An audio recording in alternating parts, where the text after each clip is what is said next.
ಶ್ರೀ ರಾಘವೇಂದ್ರ ಪಾಟೀಲ್, ನಮ್ಮ ವೇಣೂರು ಗ್ರಾಮ ಪಂಚಾಯತ್ PDOಗಳು. ಅದೇ ರೀತಿ ಇವತ್ತು ನಮ್ಮ ಆಡಿಟರ್ ಆಗಿರುವ ಶ್ರೀ ಹರೀಶ್ ಜಿ, ವ್ಯವಸ್ಥಾಪಕರು ಸಾಮಾಜಿಕ ಪರಿಶೋಧನೆ, ಅವರು ಮೂಡುಬಿದಿರೆ ತಾಲೂಕು, ಅವರನ್ನು ಕೂಡ ವೇದಿಕೆಗೆ ಬಹಳ ಪ್ರೀತಿಯಿಂದ ಬರಮಾಡಿಕೊಳ್ತಾ ಇದ್ದೇನೆ. ಅದಕ್ಕೆ ಕಾರ್ಯಕ್ರಮದಲ್ಲಿ ನಮ್ಮ ವೇಣೂರು ಗ್ರಾಮ ಪಂಚಾಯತ್ನ ಅಧ್ಯಕ್ಷರಾಗಿರುವಂತಹ ಶ್ರೀಮತಿ ಮಲ್ಲಿಕಾ ಹೆಗಡೆ ಮೇಡಮ್, ದಯವಿಟ್ಟು ವೇದಿಕೆಗೆ ತಮ್ಮನ್ನು ಪ್ರೀತಿಯಿಂದ ಆಹ್ವಾನಿಸ್ತಾ ಇದ್ದೇನೆ. ಹಾಗೆ ನಮ್ಮ SDMCಯ ಅಧ್ಯಕ್ಷರಾಗಿರುವಂತಹ ಶ್ರೀ ರಾಜೇಶ್ ಪೂಜಾರಿ ಮೂಡುಗೋಡಿ, ಇವರನ್ನು ಕೂಡ ಬಹಳ ಪ್ರೀತಿಯಿಂದ ಬರಮಾಡಿಕೊಳ್ತಾ ಇದ್ದೇನೆ. ನಿಕಟಪೂರ್ವ ಅಧ್ಯಕ್ಷರು ಗ್ರಾಮ ಪಂಚಾಯತ್ ಸದಸ್ಯರಾಗಿರುವ ಶ್ರೀ ನೇಮಯ್ಯ ಕುಲಾಲ್, ಅವರನ್ನು ಕೂಡ ವೇದಿಕೆಗೆ ಬಹಳ ಪ್ರೀತಿಯಿಂದ ಆಮಂತ್ರಿಸ್ತಾ ಇದ್ದೇನೆ. ಅದೇ ರೀತಿ ಈ ವಲಯದ ಪಂಚಾಯತ್ ಸದಸ್ಯರಾಗಿರುವಂತಹ ಶ್ರೀಮತಿ ಸಂಭಾಷಣೆ ಮ್ಯಾಮ್, ನಿಮ್ಮನ್ನು ಕೂಡ ಬಹಳ ಪ್ರೀತಿಯಿಂದ ವೇದಿಕೆಗೆ ಬರಮಾಡಿಕೊಳ್ತಾ ಇದ್ದೇನೆ. ಶ್ರೀಮತಿ ವಸಂತಿ ಅವರಿಂದ, ಅದೇ ರೀತಿ ನಮ್ಮ ಸಂಸ್ಥೆಯ ಉಪಪ್ರಾಂಶುಪಾಲರನ್ನು ಕೂಡ ಈ ವೇದಿಕೆಗೆ ಬಹಳ ಪ್ರೀತಿಯಿಂದ ಬರಮಾಡಿಕೊಳ್ತಾ ಇದೀಗ ನಾಡಗೀತೆಯೊಂದಿಗೆ ನಮ್ಮ ಕಾರ್ಯಕ್ರಮವನ್ನು ಆರಂಭಿಸ್ತಾ ಇದ್ದೇವೆ.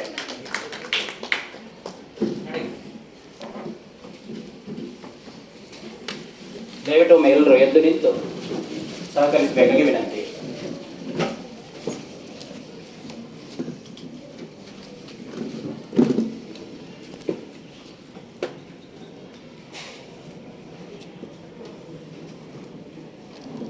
जय भारत जननीय तनुजाते, जय हे कर्नाटक माते, जय सुंदर नदी वनಗಳ ನಾಡೆ, जय हे रस ಋಷಿಗಳ ಬೀಡೆ. जय भारत जननीय तनुजाते, जय हे कर्नाटक माते. ಭೂದೇವಿಯ ಮಗುಟದ ನವಮಣಿಯೇ, ಗಂಧದ ಚಂದದ ಹೊನ್ನಿನ ಗಣಿಯೇ, ರಾಘವ ಮಧುಸೂದನರವತರಿಸಿದ ಭಾರತ ಜನನಿಯ ತನುಜಾತೆ, ಜಯ ಹೇ ಕರ್ನಾಟಕ ಮಾತೆ. ಜನನಿಯ ಜೋಗುಳ ವೇದದ ಘೋಷ, ಜನನಿಗೆ ಜೀವವು ನಿನ್ನಾವೇಶ. ಹಸುರಿನ ಗಿರಿಗಳ ಸಾಲೆ, ನಿನ್ನಯ ಕೊರಳಿನ ಮಾಲೆ. ಕಪಿಲ ಪತಂಜಲ ಗೌತಮ ಚಿನನುತ ಭಾರತ ಜನನಿಯ ತನುಜಾತೆ, ಜಯ ಹೇ ಕರ್ನಾಟಕ ಮಾತೆ. ಶಂಕರ ರಮಣುಜ ವಿದ್ಯಾರಣ್ಯ, ಬಸವೇಶ್ವರ ಮಧ್ವರ ದಿವ್ಯಾರಣ್ಯ. ರನ್ನ ಷಡಕ್ಷರಿ ಪೊನ್ನ, ಪಂಪಲ ಕುಮಿಪತಿ ಜನ್ನ. ಕುಮಾರ ವ್ಯಾಸರ ಮಂಗಳ ನಾಮ, ಕವಿ ಕೋಗಿಲೆಗಳ ಪುಣ್ಯ ರಾಮ. ನಾನಕ ರಾಮಾನಂದ ಕಬೀರರ ಭಾರತ ಜನನಿಯ ತನುಜಾತೆ, ಜಯ ಹೇ ಕರ್ನಾಟಕ ಮಾತೆ. ತೈಲವ ಹೊಯ್ಸಳರಾಡಿದ ನಾಡೆ, ಡಂಕಣ ಜಗಣರ ನೆಚ್ಚಿನ ಬೀಡು. ಕೃಷ್ಣ ಶರಾವತಿ ತುಂಗ, ಕಾವೇರಿಯವರ ರಂಗ.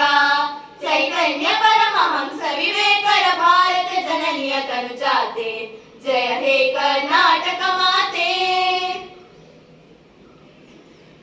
ಸರ್ವ ಜನಾಂಗದ ಶಾಂತಿಯ ತೋಟ, ರಸಿಕರ ಕಂಗಳ ಸೆಳೆಯುವ ನೋಟ. ಹಿಂದೂ ಕ್ರೈಸ್ತ ಮುಸಲ್ಮಾನ, ಪಾರಸಿಕ ಜೈನರುದ್ಯಾನ. ಜನಕನ ಹೋಲುವ ದೊರೆಗಳ ಧಾಮ, ಗಾಯಕ ವೈಣಿಕರ ರಾಮ. ಕನ್ನಡ ನುಡಿ ಕುಣಿದಾಡುವ ಗೇಹ, ಕನ್ನಡ ತಾಯಿಯ ಮಕ್ಕಳ ದೇಹ. ಭಾರತ ಜನನಿಯ ತನುಜಾತೆ, ಜಯ ಹೇ ಕರ್ನಾಟಕ ಮಾತೆ. ಜಯ ಸುಂದರ ನದಿ ವನಗಳ ನಾಡೆ, ಜಯ ಹೇ ರಸ ಋಷಿಗಳ ಬೀಡೆ.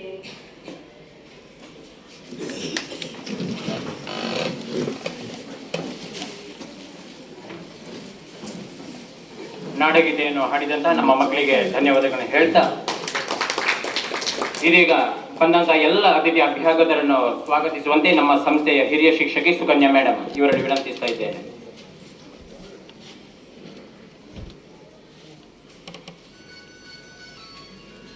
ವೇದಿಕೆಯಲ್ಲಿರುವ ಸರ್ವರಿಗೂ ವಂದಿಸುತ್ತಾ, 2022-23ನೇ ಸಾಲಿನ ಸಾಮಾಜಿಕ ಪರಿಶೋಧನೆಯ ಗ್ರಾಮ ಸಭೆಯನ್ನು ಈ ದಿನ ನಮ್ಮ ಸಂಸ್ಥೆಯಲ್ಲಿ ಹಮ್ಮಿಕೊಂಡಿದ್ದೇವೆ.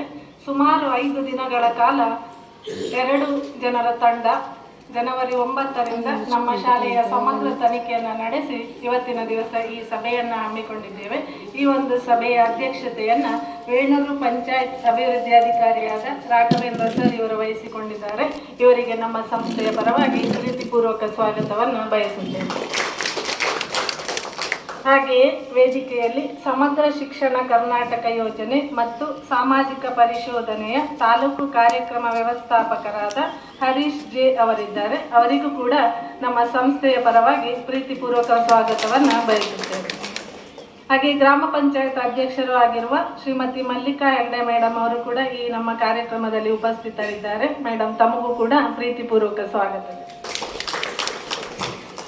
ನಮ್ಮ ಶಾಲಾ SDMC ಅಧ್ಯಕ್ಷರು ಆಗಿರುವ ನಮ್ಮ ಎಲ್ಲ ಕಾರ್ಯಚಟುವಟಿಕೆಯಲ್ಲೂ ನಮ್ಮೊಂದಿಗೆ ಸದಾ ಕೈ ಜೋಡಿಸುತ್ತಿರುವಂತಹ ಶ್ರೀ ರಾಜೇಶ್ ಪೂಜಾರಿ ಮೂಡಿಕೋಡಿ ಕೂಡ ನಮ್ಮ ಜೊತೆ ಇದ್ದಾರೆ. ಅವರಿಗೂ ಕೂಡ ಪ್ರೀತಿಪೂರ್ವಕ ಸ್ವಾಗತವನ್ನು ಬಯಸುತ್ತೇವೆ. ಹಾಗೆ ಗ್ರಾಮ ಪಂಚಾಯತ್ನ ನಿಕಟಪೂರ್ವ ಅಧ್ಯಕ್ಷರು ಆಗಿರುವಂತಹ ನೇಮಯ್ಯ ಕುಲಾಲ್ ಇವರು ಕೂಡ ನಮ್ಮೊಂದಿಗೆ ಈ ಒಂದು ಸಭೆಯಲ್ಲಿ ಆಸೀನರಾಗಿದ್ದಾರೆ. ಸರ್, ತಮಗೂ ಕೂಡ ನಮ್ಮ ಸಂಸ್ಥೆಯ ಪರವಾಗಿ ಪ್ರೀತಿಪೂರ್ವಕ ಸ್ವಾಗತಗಳು. ಹಾಗೆ ಗ್ರಾಮ ಪಂಚಾಯತ್ ಸದಸ್ಯರಾದ ಸಂಭಾಷಿಣಿ ಮೇಡಮ್ ಅವರು ನಮ್ಮೊಂದಿಗಿದ್ದಾರೆ. ಮೇಡಮ್, ತಮಗೂ ಕೂಡ ನಮ್ಮ ಈ ಸಂಸ್ಥೆಯ ಈ ಒಂದು ಕಾರ್ಯಕ್ರಮಕ್ಕೆ ಪ್ರೀತಿಪೂರ್ವಕ ಸ್ವಾಗತವನ್ನು ಬಯಸುತ್ತೇವೆ. ಹಾಗೆ 5 ದಿನಗಳ ಕಾಲ ನಮ್ಮ ಶಾಲೆಯ ಸಮಗ್ರ ತನಿಖೆಯನ್ನು ನಡೆಸಿರುವಂತಹ ಗ್ರಾಮ ಸಂಪನ್ಮೂಲ ವ್ಯಕ್ತಿಗಳು ಆಗಿರುವಂತಹ ಸವಿತಾ ಹೆಗಡೆ ಹಾಗೂ ಶ್ವೇತಾ ಎಸ್ ಅವರು ಕೂಡ ನಮ್ಮೊಂದಿಗಿದ್ದಾರೆ. ಮೇಡಮ್, ತಮಗೂ ಕೂಡ ಪ್ರೀತಿಪೂರ್ವಕ ಸ್ವಾಗತವನ್ನು ಬಯಸುತ್ತೇವೆ. ಹಾಗೆ ನಮ್ಮ ಎಲ್ಲ ಕಾರ್ಯಚಟುವಟಿಕೆಗಳ ಮಾರ್ಗದರ್ಶಕರು ಆಗಿರುವ ನಮ್ಮ ಶಾಲೆಯ ಉಪಪ್ರಾಂಶುಪಾಲರಿಗೂ ಕೂಡ ಪ್ರೀತಿಪೂರ್ವಕ ಸ್ವಾಗತವನ್ನು ಬಯಸುತ್ತೇವೆ. ಹಾಗೆ ನಮ್ಮ SDMC ಸದಸ್ಯರಿಗೂ ಎಲ್ಲ ಪೋಷಕ ವೃಂದದವರಿಗೂ ಕೂಡ ಮತ್ತೊಮ್ಮೆ ಸ್ವಾಗತವನ್ನು ಬಯಸುತ್ತೇನೆ. Thank you ma'am. ಸರ್ಕಾರಿ ಪ್ರೌಢಶಾಲೆ ವೇಣೂರು ದಕ್ಷಿಣ ಕನ್ನಡ ಜಿಲ್ಲೆಯಲ್ಲಿ ಅತಿ ಹೆಚ್ಚು ವಿದ್ಯಾರ್ಥಿಗಳನ್ನು ಹೊಂದಿರುವಂತಹ ಸಂಸ್ಥೆ. ಎಲ್ಲ ಫಲಿತಾಂಶದಲ್ಲಿ SSLC ಫಲಿತಾಂಶದಲ್ಲಿ ಕಳೆದ ವರ್ಷ 218 ಮಕ್ಕಳಲ್ಲಿ 217 ವಿದ್ಯಾರ್ಥಿಗಳು ಪಾಸಾದಂತಹ ಒಂದು ಇತಿಹಾಸವನ್ನು ನಿರ್ಮಾಣ ಮಾಡಿದೆ. ಇದರ ಜೊತೆಗೆ 2 ತಿಂಗಳ ಹಿಂದೆ ನಾವು ಹಳೆಯ ಶಾಲೆಯಿಂದ ಹೊಸ ಸಂಸ್ಥೆಗೆ ಇಲ್ಲಿಗೆ ಸ್ಥಳಾಂತರಗೊಂಡು ಬಹುಶಃ ಯಾವುದೇ ಇಲ್ಲಿ ಮೂಲಭೂತ ಸೌಕರ್ಯಗಳು ಇರಲಿಲ್ಲ. ಆಗ ಎಲ್ಲ ನಮ್ಮ ಬೆನ್ನೆಲುಬಾಗಿ ನಿಂತವರು ಯಾರಂದರೆ ನಮ್ಮ ಪೋಷಕರು. ನಿಮ್ಮ ಸಹಕಾರದಿಂದ ನಮ್ಮ ಸಂಸ್ಥೆಗೆ ಬೇಕಾದಂಥ ಅಡುಗೆ ಕೋಣೆ, ಅದೇ ರೀತಿ ಭೋಜನಾಲಯ, ಶೌಚಾಲಯ ಎಲ್ಲ ವ್ಯವಸ್ಥೆಯನ್ನು ಮಾಡಲಾಗಿದೆ. ಬಹುಶಃ ಗೊತ್ತಾಗ್ತಾ ಇದೆ, ಎದುರಿನಲ್ಲಿ ಹಾಕಿದಂತಹ ಬ್ಯಾನರ್ ಅಲ್ಲಿ ಬಹುಶಃ ಈ ವರ್ಷ 18 ಮಕ್ಕಳು ಈ ಸಲ ರಾಜ್ಯ ಮಟ್ಟಕ್ಕೆ ಹೋಗಿ ನಮ್ಮ ಸಾಧನೆಯನ್ನು ಮೆರೆದಿದ್ದಾರೆ. ಯಾವುದೇ ಸರ್ಕಾರಿ ಪ್ರೌಢಶಾಲೆ ಇಷ್ಟು ಸಾಧನೆ ಮಾಡಿದ್ದು ನಮ್ಮ ಇತಿಹಾಸದಲ್ಲಿ ಇಲ್ಲ. ಇಷ್ಟು ಮಾತ್ರ ಅಲ್ಲ, ಈ ನಿಟ್ಟೆ ವಿಶ್ವವಿದ್ಯಾಲಯ ನಡೆದ ಒಂದು ಸಮೀಕ್ಷೆಯನ್ನು ಮಾಡಿತ್ತು. ಉಭಯ ಜಿಲ್ಲೆಯಲ್ಲಿ ಉಡುಪಿ ಮತ್ತು ದಕ್ಷಿಣ ಕನ್ನಡ ಜಿಲ್ಲೆಯಲ್ಲಿ ಅತ್ಯುತ್ತಮ ಸರ್ಕಾರಿ ಪ್ರೌಢಶಾಲೆ ಮತ್ತು ಅನುದಾನಿತ ಶಾಲೆಯಲ್ಲಿ ಯಾವುದು ಒಳ್ಳೆಯ ಶಾಲೆ ಅಂತ ಹೇಳಿ ಅದರಲ್ಲಿ ಕೂಡ ಆಯ್ಕೆಯಾದದ್ದು ಯಾವುದಂದ್ರೆ ನಿಮ್ಮ ಊರಿನ ಸರ್ಕಾರಿ ಪ್ರೌಢಶಾಲೆ ವೇಣೂರು. ಇಷ್ಟೆಲ್ಲ ಇದ್ರೂ ಕೂಡ ಕೆಲವು ಸಲ ನಮ್ಮ ಬೆನ್ನು ನಮಗೆ ಕಾಣುವುದಿಲ್ಲಂತೆ. ಹಾಗಾಗಿ ಕೆಲವೊಂದು ಸಲ ನಮ್ಮಿಂದಲೂ ಕೂಡ ಲೋಪದೋಷಗಳು ಆಗಬಹುದು. ಇದರ ಬಗ್ಗೆ ಸರ್ಕಾರ ಏನ್ ಮಾಡಿದೆ ಅಂತ ಹೇಳಿದ್ರೆ ಇದರ ಬಗ್ಗೆ ಒಂದು ಸಾಮಾಜಿಕ ಪರಿಶೋಧನೆಯನ್ನು ಮಾಡಬೇಕು. ಅದಕ್ಕಾಗಿ ಒಂದು ತಂಡವನ್ನು ನೇಮಿಸಿ ಅವರ ಮೂಲಕ ಇಲ್ಲಿ ಮಕ್ಕಳಿಗೆ ಬಂದಂತಹ ಎಲ್ಲ ಸೌಲಭ್ಯಗಳು ಮಕ್ಕಳಿಗೆ ಸಿಗ್ತಾ ಉಂಟಾ, ಅನುದಾನ ಬಂದದ್ದು ಸರಿಯಾಗಿ ಇದಾಗಿದೆ, ಇದರ ಬಗ್ಗೆ ಎಲ್ಲ ನೋಡುವಂತದ್ದು ಒಂದು ತಂಡ ಬಂದಿದೆ. ಹಾಗಾಗಿ ಅವರು ಕೆಲವೊಂದು ದಿನಗಳಿಂದ ನಮ್ಮ ಶಾಲೆಯಲ್ಲಿ ಇದ್ದು ಇದರೆಲ್ಲ ಪರಿಶೀಲನೆ ಮಾಡಿದ್ದಾರೆ. ಅವರು ಸಮಗ್ರ ವರದಿಯನ್ನು ಮಂಡಿಸಲಿಕ್ಕಿದ್ದಾರೆ, ನಿಮ್ಮಿಂದ ಸಲಹೆ ಸೂಚನೆಗಳನ್ನು ಕೇಳಲಿಕ್ಕಿದ್ದಾರೆ. ಆದ್ದರಿಂದ ಇವತ್ತು ಪ್ರಥಮವಾಗಿ ತಾಲೂಕು ಕಾರ್ಯಕ್ರಮ ವ್ಯವಸ್ಥಾಪಕರಾಗಿದ್ದ ಶ್ರೀ ಹರೀಶ್ ಜಿ ಇವರು ಇದೀಗ ಕಾರ್ಯಕ್ರಮದ ಕುರಿತು ಪ್ರಾಸ್ತಾವಿಕ ಮಾತುಗಳನ್ನು ಆಡಬೇಕಾಗಿ ಅವರಲ್ಲಿ ವಿನಂತಿಸ್ತಾ ಇದ್ದೇನೆ.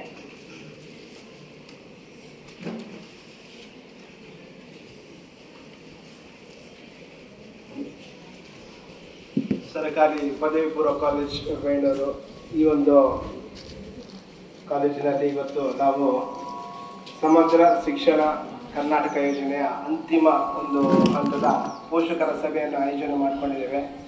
ಈ ಒಂದು ಸಭೆಯ ಅಧ್ಯಕ್ಷತೆಯನ್ನು ನಮ್ಮ ಬೆಳ್ತಂಗಡಿ ತಾಲೂಕಿನ ಮಾನ್ಯ ಕಾರ್ಯನಿರ್ವಹಣಾಧಿಕಾರಿಯವರು ವಹಿಸಬೇಕಿತ್ತು. ಕಾರಣಾಂತರಗಳಿಂದ ಅವರಿಗೆ ಈ ಒಂದು ಸಭೆಯಲ್ಲಿ ಭಾಗವಹಿಸಲಿಕ್ಕೆ ಅನಾನುಕೂಲತೆ ಆಗಿರೋದ್ರಿಂದ ನಮ್ಮ ವೇಣೂರು ಗ್ರಾಮ ಪಂಚಾಯತಿನ ಪಂಚಾಯತ್ ಅಭಿವೃದ್ಧಿ ಅಧಿಕಾರಿಯವರು ಅವರ ಒಂದು ಅಧ್ಯಕ್ಷತೆಯಲ್ಲಿ ಈ ಒಂದು ಸಭೆಯನ್ನು ನಾವಿವತ್ತು ಹಮ್ಮಿಕೊಂಡಿದ್ದೇವೆ.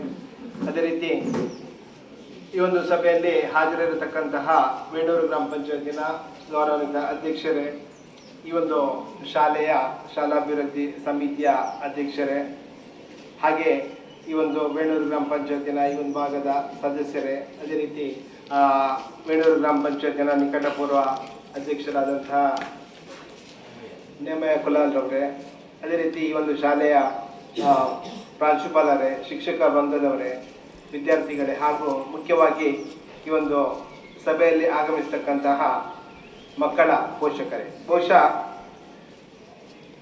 ಕೇಂದ್ರ ಸರ್ಕಾರದ ಯೋಜನೆಗಳು ಅದು ಕಾರ್ಯಗತ ಆಗಬೇಕಿದ್ರೆ ತದನಂತರ ಅನುಷ್ಠಾನದ ನಂತರ ಈ ಒಂದು ಸಾಮಾಜಿಕ ಪರಿಶೋಧನೆ ನಡೆಸಬೇಕಿರೋದು ಕಡ್ಡಾಯ ಇರುವಂಥದ್ದು. ಸೊ ಇದು ನಿಮ್ಗೆ ಗೊತ್ತಿದೆ. ಸೊ ಕೇಂದ್ರ ಸರ್ಕಾರದ ಯಾವುದೇ ಯೋಜನೆಗಳು ಬಂದರೂ ಕೂಡ ನಂತರದ ಅವಧಿಯಲ್ಲಿ ಸಾಮಾಜಿಕ ಪರಿಶೋಧನೆ ಕಡ್ಡಾಯ ಇರುವ ನಿಟ್ಟಿನಲ್ಲಿ ಈಗಾಗಲೇ ನಾವು ಗ್ರಾಮ ಪಂಚಾಯತ್ನಲ್ಲಿ ಮಹಾತ್ಮ ಗಾಂಧಿ ರಾಷ್ಟ್ರೀಯ ಗ್ರಾಮೀಣ ಉದ್ಯೋಗ ಖಾತ್ರಿ ಯೋಜನೆ ಹಾಗೂ 15ನೇ ಖಾತ್ರಿ ಯೋಜನೆ ಅದು ಸಾಮಾಜಿಕ ಪರಿಶೋಧನೆಯನ್ನು ನಿರಂತರವಾಗಿ ಗ್ರಾಮ ಪಂಚಾಯತ್ ಮಟ್ಟದಲ್ಲಿ ಮಾಡ್ತಾ ಬರ್ತಾ ಇದ್ದೇವೆ. ಸೊ ಅದರೊಟ್ಟಿಗೆ ಈ ಒಂದು ಆರ್ಥಿಕ ವರ್ಷದಿಂದ ನಮಗೆ ಈ ಸಮಗ್ರ ಶಿಕ್ಷಣ ಕರ್ನಾಟಕ ಯೋಜನೆ ಒಂದು ಸಾಮಾಜಿಕ ಪರಿಶೋಧನೆಯನ್ನು ಕೂಡ ನಡೆಸ್ಕೊಳ್ಳಿಕ್ಕೆ ಸರ್ಕಾರದ ಆದೇಶ ಇಲ್ದಿರೋದ್ರಿಂದ ತಮ್ಮ ಒಂದು ಕಾಲೇಜಿನಲ್ಲಿ ಕಳೆದ 4 ದಿನಗಳಿಂದ ಈ ಯೋಜನೆಗೆ ಸಂಬಂಧಪಟ್ಟ ಪ್ರತಿಯೊಂದು ಪ್ರಕ್ರಿಯೆಯಲ್ಲಿ ಅಂದರೆ ಮೊದಲನೇದಾಗಿ ಈ ಯೋಜನೆ ಅಡಿಯಲ್ಲಿ ಬರ್ತಕ್ಕಂತಹ ಅನುದಾನಗಳಿರ್ಬೋದು, ಮತ್ತು ಶಾಲಾ ಕಾಲೇಜ್ ಹಂತದಲ್ಲಿ ಅದಕ್ಕೆ ಏನೆಲ್ಲ ವಹಿಗಳನ್ನು ನಿರ್ವಹಿಸಬೇಕು ಅದನ್ನೆಲ್ಲವನ್ನು ಪರಿಶೀಲನೆ ಮಾಡಿಕೊಂಡು ಮತ್ತು ಮುಖ್ಯವಾಗಿ ಮಕ್ಕಳ ತರಗತಿಗಳಲ್ಲಿ ನಾವು ಮಕ್ಕಳನ್ನು ಭೇಟಿಯಾಗಿ ಅವ್ರ ಜೊತೆ ಮಾತಾಡಿಕೊಂಡು, ಸೊ ಎರಡನೇದು ಪ್ರಮುಖ ಅಂಶ ಅಂತ ಹೇಳಿದ್ರೆ ಮಕ್ಕಳ ಮನೆ ಭೇಟಿ ಮಾಡಿ ಪೋಷಕರ ಒಂದು ಅವರ ಒಂದು ಹೇಳಿಕೆಗಳನ್ನು ದಾಖಲಿಸಿಕೊಳ್ಳುವಂಥದ್ದು ಇರ್ಬೋದು. ಸೊ ಅದೇ ರೀತಿ ಯೋಜನೆಯಲ್ಲಿ ಶಿಕ್ಷಕರು ಕೂಡ ಮುಖ್ಯ ಪಾತ್ರ ವಹಿಸ್ತಿರೋದ್ರಿಂದ ಅವರಲ್ಲಿ ಕೂಡ ಸೊ ಈ ಯೋಜನೆಗಳ ಬಗ್ಗೆ ಮಾತಾಡಿಕೊಂಡು ಅಂತಿಮವಾಗಿ ಎಲ್ಲವನ್ನು ದಾಖಲಿಸಿಕೊಂಡು ಸೊ ಕೊನೆಯದಾಗಿ ಒಂದು ಪೋಷಕರ ಸಭೆಯನ್ನು ಆಯೋಜನೆ ಮಾಡಿಕೊಂಡು ಅಲ್ಲಿ ಒಂದು ಕರಡು ವರದಿ ಪ್ರತಿಯೊಂದು ಮಂಡನೆ ಮಾಡಿ ಅದಕ್ಕೆ ಅದರ ಸಾಧಕ ಬಾಧಕಗಳ ಬಗ್ಗೆ ಚರ್ಚೆ ಮಾಡಲಿಕ್ಕೆ ಮುಕ್ತವಾದ ಅವಕಾಶ ಕಲ್ಪಿಸಿಕೊಟ್ಟು ಸೊ ಅಂತಿಮವಾಗಿ ಆ ವರದಿಗಳನ್ನು ನಿಮ್ಮ ಒಂದು ಅನುಮೋದನೆಯನ್ನು ಪಡ್ಕೊಂಡು ಅದನ್ನು ಸರ್ಕಾರದ ಮಟ್ಟಕ್ಕೆ ಕಳಿಸ್ಕೊಡುವಂತಹ ಒಂದು ಪ್ರಯತ್ನ ಈ ಒಂದು ಸಾಮಾಜಿಕ ಪರಿಶೀಲನಾ ಪ್ರಕ್ರಿಯೆ ಸಂದರ್ಭದಲ್ಲಿ ಆಗುತ್ತೆ. ಸೊ ಯೋಜನೆ ಬಗ್ಗೆ ಹೇಳಬೇಕು ಅಂತ ಹೇಳಿದ್ರೆ ಕಳೆದ ಯೋಜನೆಗಳು ಹಲವಾರು ಇದೆ. ಸೊ ನಮ್ಮ ಈಗಾಗಲೇ ಶಿಕ್ಷಕರು ಹೇಳಿದ್ರು, ಕಳೆದ ಬಾರಿ ಮಧ್ಯಾಹ್ನ ಬಿಸ್ಕಿಟ್ ಯೋಜನೆ ಒಂದು ಸಾಮಾಜಿಕ ಪರಿಶೋಧನೆ ನಡೆಸಿ ಒಂದು ಉತ್ತಮ ಫಲಿತಾಂಶವನ್ನು ಕೂಡ ಕೊಟ್ಟಿದ್ರಂತೆ ಅನ್ನೋ ಒಂದು ಹೇಳಿಕೆಯನ್ನು ಕೂಡ ಕೊಟ್ಟರು. ಅದೇ ರೀತಿ ಈ ಒಂದು ಆರ್ಥಿಕ ವರ್ಷದಲ್ಲಿ ಈ ಸಮಗ್ರ ಶಿಕ್ಷಣ ಯೋಜನೆಗೆ ಕರ್ನಾಟಕ ಯೋಜನೆಗೆ ಸಂಬಂಧಪಟ್ಟಂತೆ ಈ ಒಂದು ಪ್ರಕ್ರಿಯೆಯನ್ನು ನಾವು ಕಳೆದ 4 ದಿನಗಳಿಂದ ನಡೆಸಿದ್ದೇವೆ. ಸೊ ಇಲ್ಲಿ ಏನು ಮುಖ್ಯವಾಗಿ ಯೋಜನೆ ಬಗ್ಗೆ ತಿಳ್ಕೋಬೇಕು ಅಂತ ಹೇಳಿದ್ರೆ, ಸೊ ಏನು ಈಗಾಗಲೇ ಇದು ಯೋಜನೆ ಚಾಲ್ತಿಯಲ್ಲಿ ಇತ್ತು ಈ ಹಿಂದೆ. ಅಂದರೆ ಸರ್ವ ಶಿಕ್ಷಾ ಅಭಿಯಾನ, ರಾಷ್ಟ್ರೀಯ ಮಾಧ್ಯಮಿಕ ಶಿಕ್ಷಾ ಅಭಿಯಾನ ಮತ್ತು ಶಿಕ್ಷಕರ ಶಿಕ್ಷಣ ಅಂದರೆ ಟೀಚರ್ಸ್ ಎಜುಕೇಷನ್.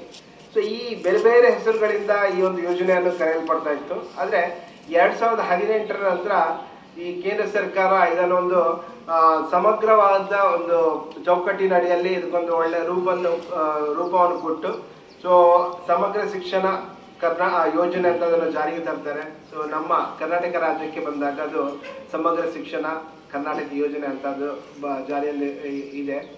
ಸೊ ಇಲ್ಲಿ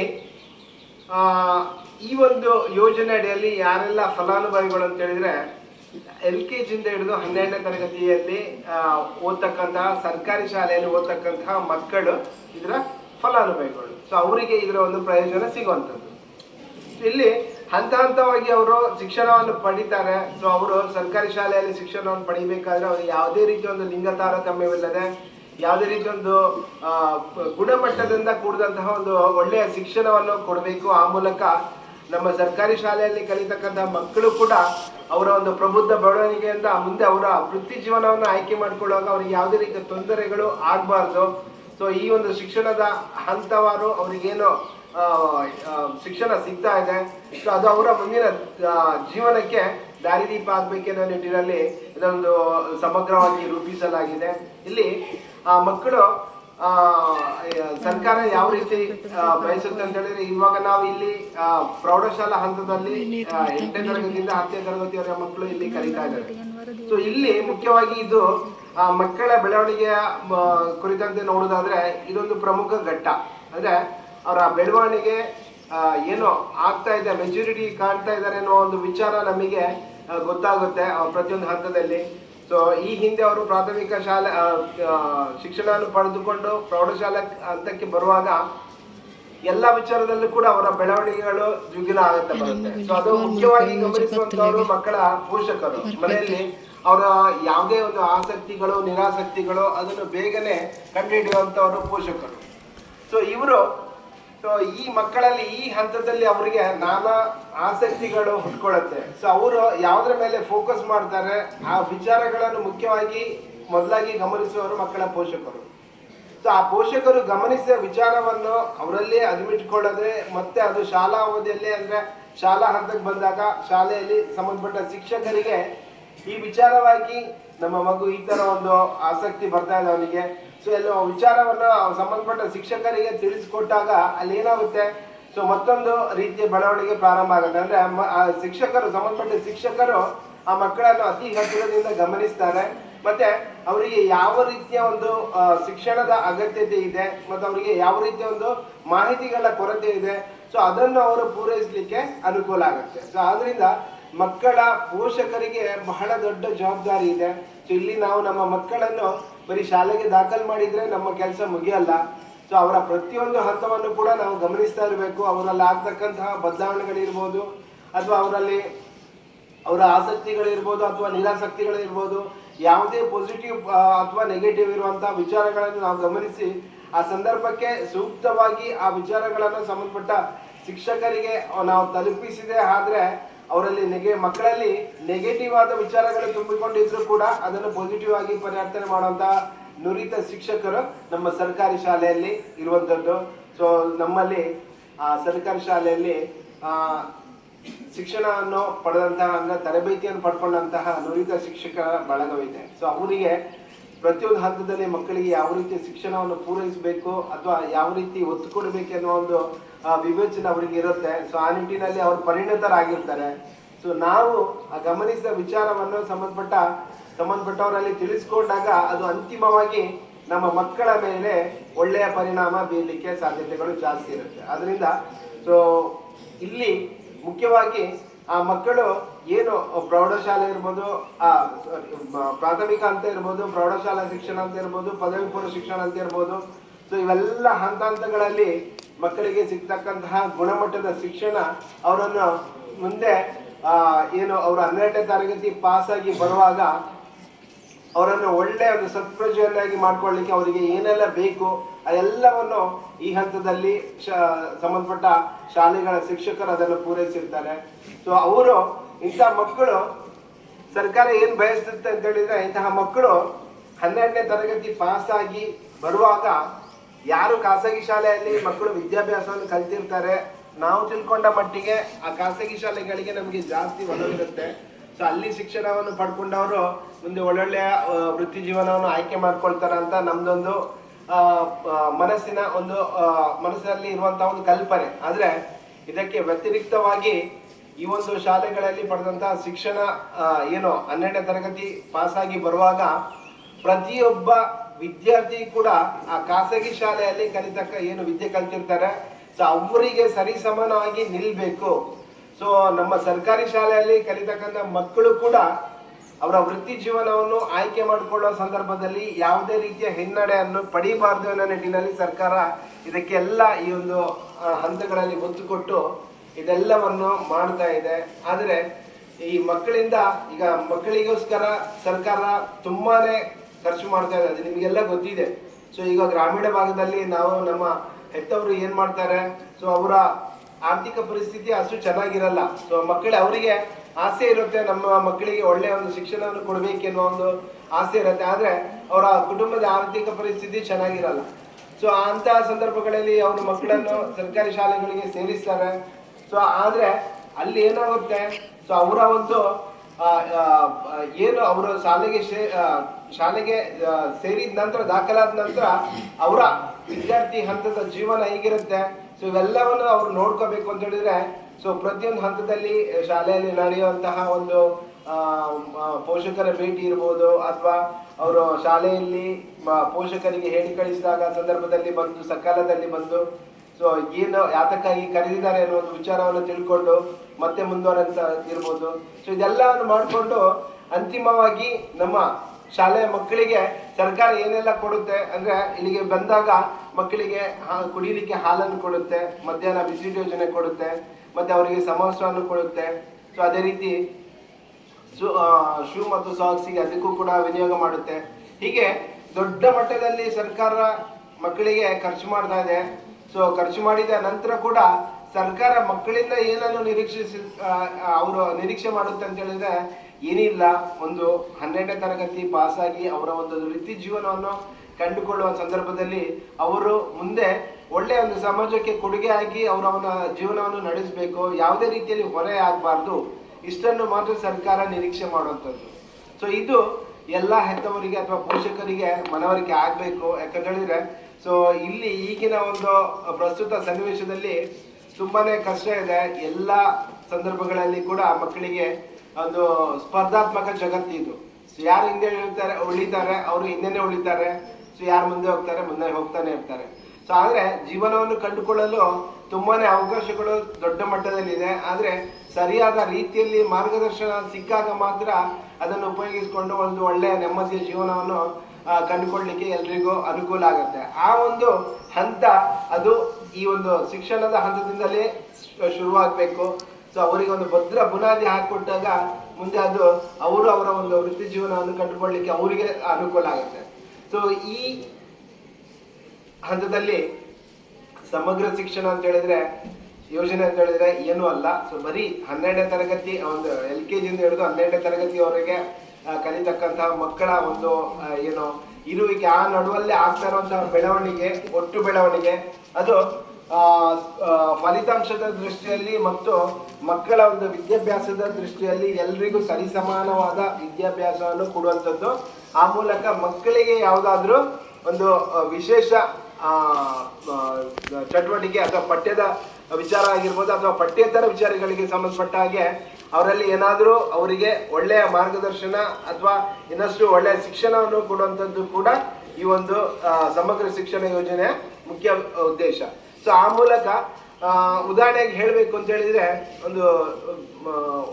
ಒಂದು ಮಗು ಅವರು ಒಂದು 2ನೇ ತರಗತಿವರೆಗೆ ಶಾಲೆ ಇರುತ್ತೆ. ನಾನಾ ಕಾರಣದಿಂದ ಆ ಮಗುವಿಗೆ ಮುಂದೆ ವಿದ್ಯಾಭ್ಯಾಸವನ್ನು ಮಾಡ್ಕೊಳ್ಳಿಕ್ಕೆ ಆಗಲ್ಲ. ಪ್ರಸ್ತುತ ಒಂದು ಅವರ ಮಗುವಿನ ಏನು ವಯಸ್ಸು 6ನೇ ತರಗತಿ ಕಲಿಯುವಂಥ ಮಕ್ಕಳ ವಯಸ್ಸಿಗೆ ಅನುಗುಣವಾಗಿರುತ್ತೆ. ಆದರೆ ಆ ಮಗು ಕಲ್ತಿರುವಂಥದ್ದು ಬರೀ 2ನೇ ಕ್ಲಾಸು.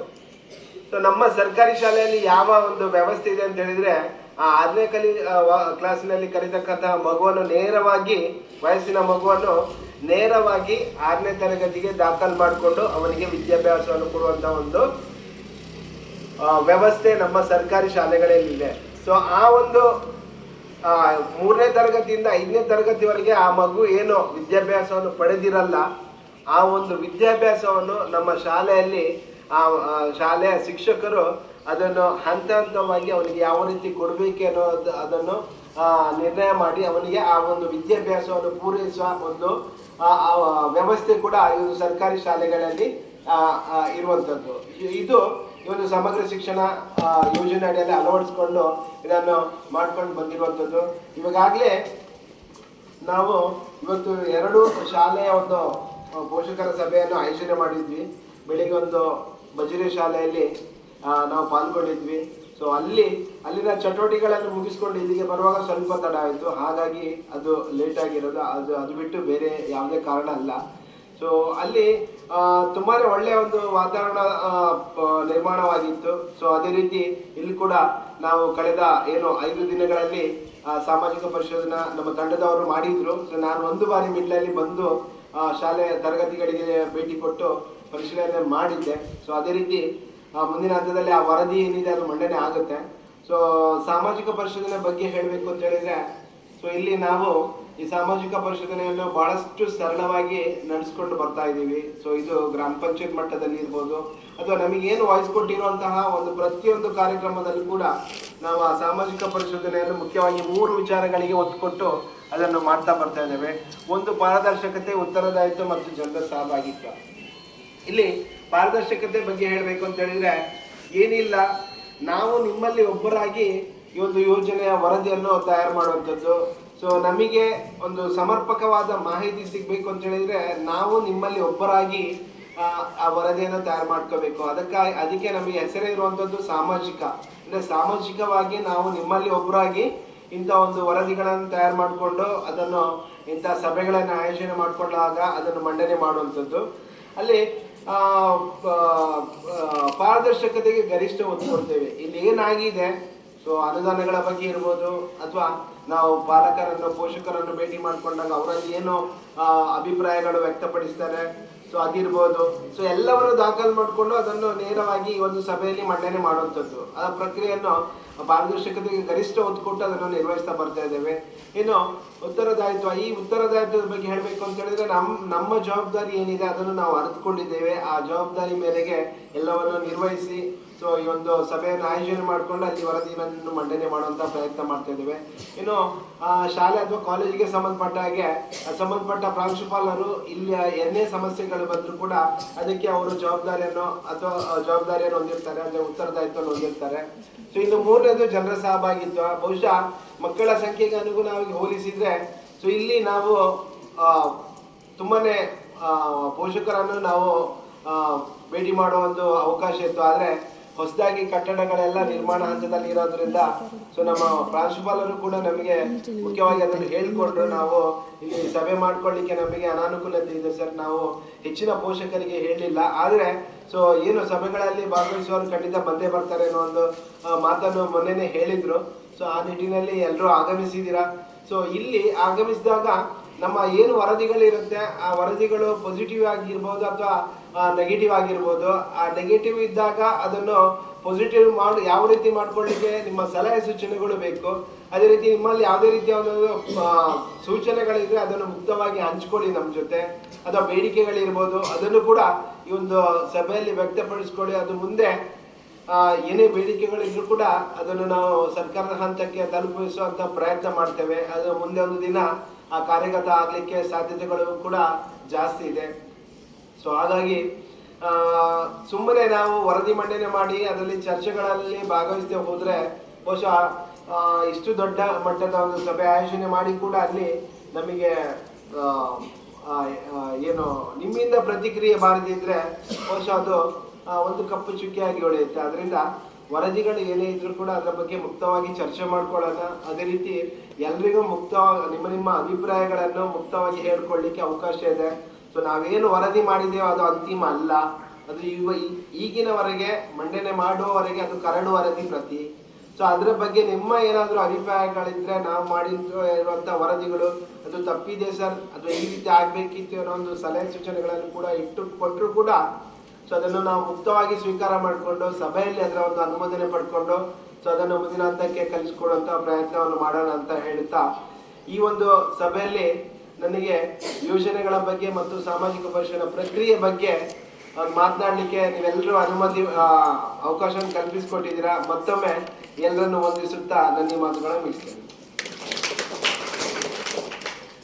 ಪ್ರಾಸ್ತಾವಿಕ ನುಡಿಗಳೊಂದಿಗೆ ಬಹಳಷ್ಟು ಮಾಹಿತಿಯನ್ನು ನೀಡಿದ ಹರೀಶ್ ಜಿ ಸರ್ ತಮಗೆ ಧನ್ಯವಾದಗಳನ್ನು ಹೇಳ್ತಾ, ಇದೀಗ ಸುಮಾರು 4 ದಿನಗಳ ಕಾಲ ನಡೆದಂತಹ ಈ ಒಂದು ಸಾಮಾಜಿಕ ಪರಿಶೋಧನೆ ತಪಾಸಣೆ ವರದಿಯನ್ನು ಮಂಡಿಸುವಂತೆ ಶ್ರೀಮತಿ ಸವಿತಾ ಹೆಗ್ಡೆ ಗ್ರಾಮ ಸಂಪನ್ಮೂಲ ವ್ಯಕ್ತಿಗಳು ಅವರಲ್ಲಿ ವಿನಂತಿಸ್ತಾ ಇದ್ದೇನೆ.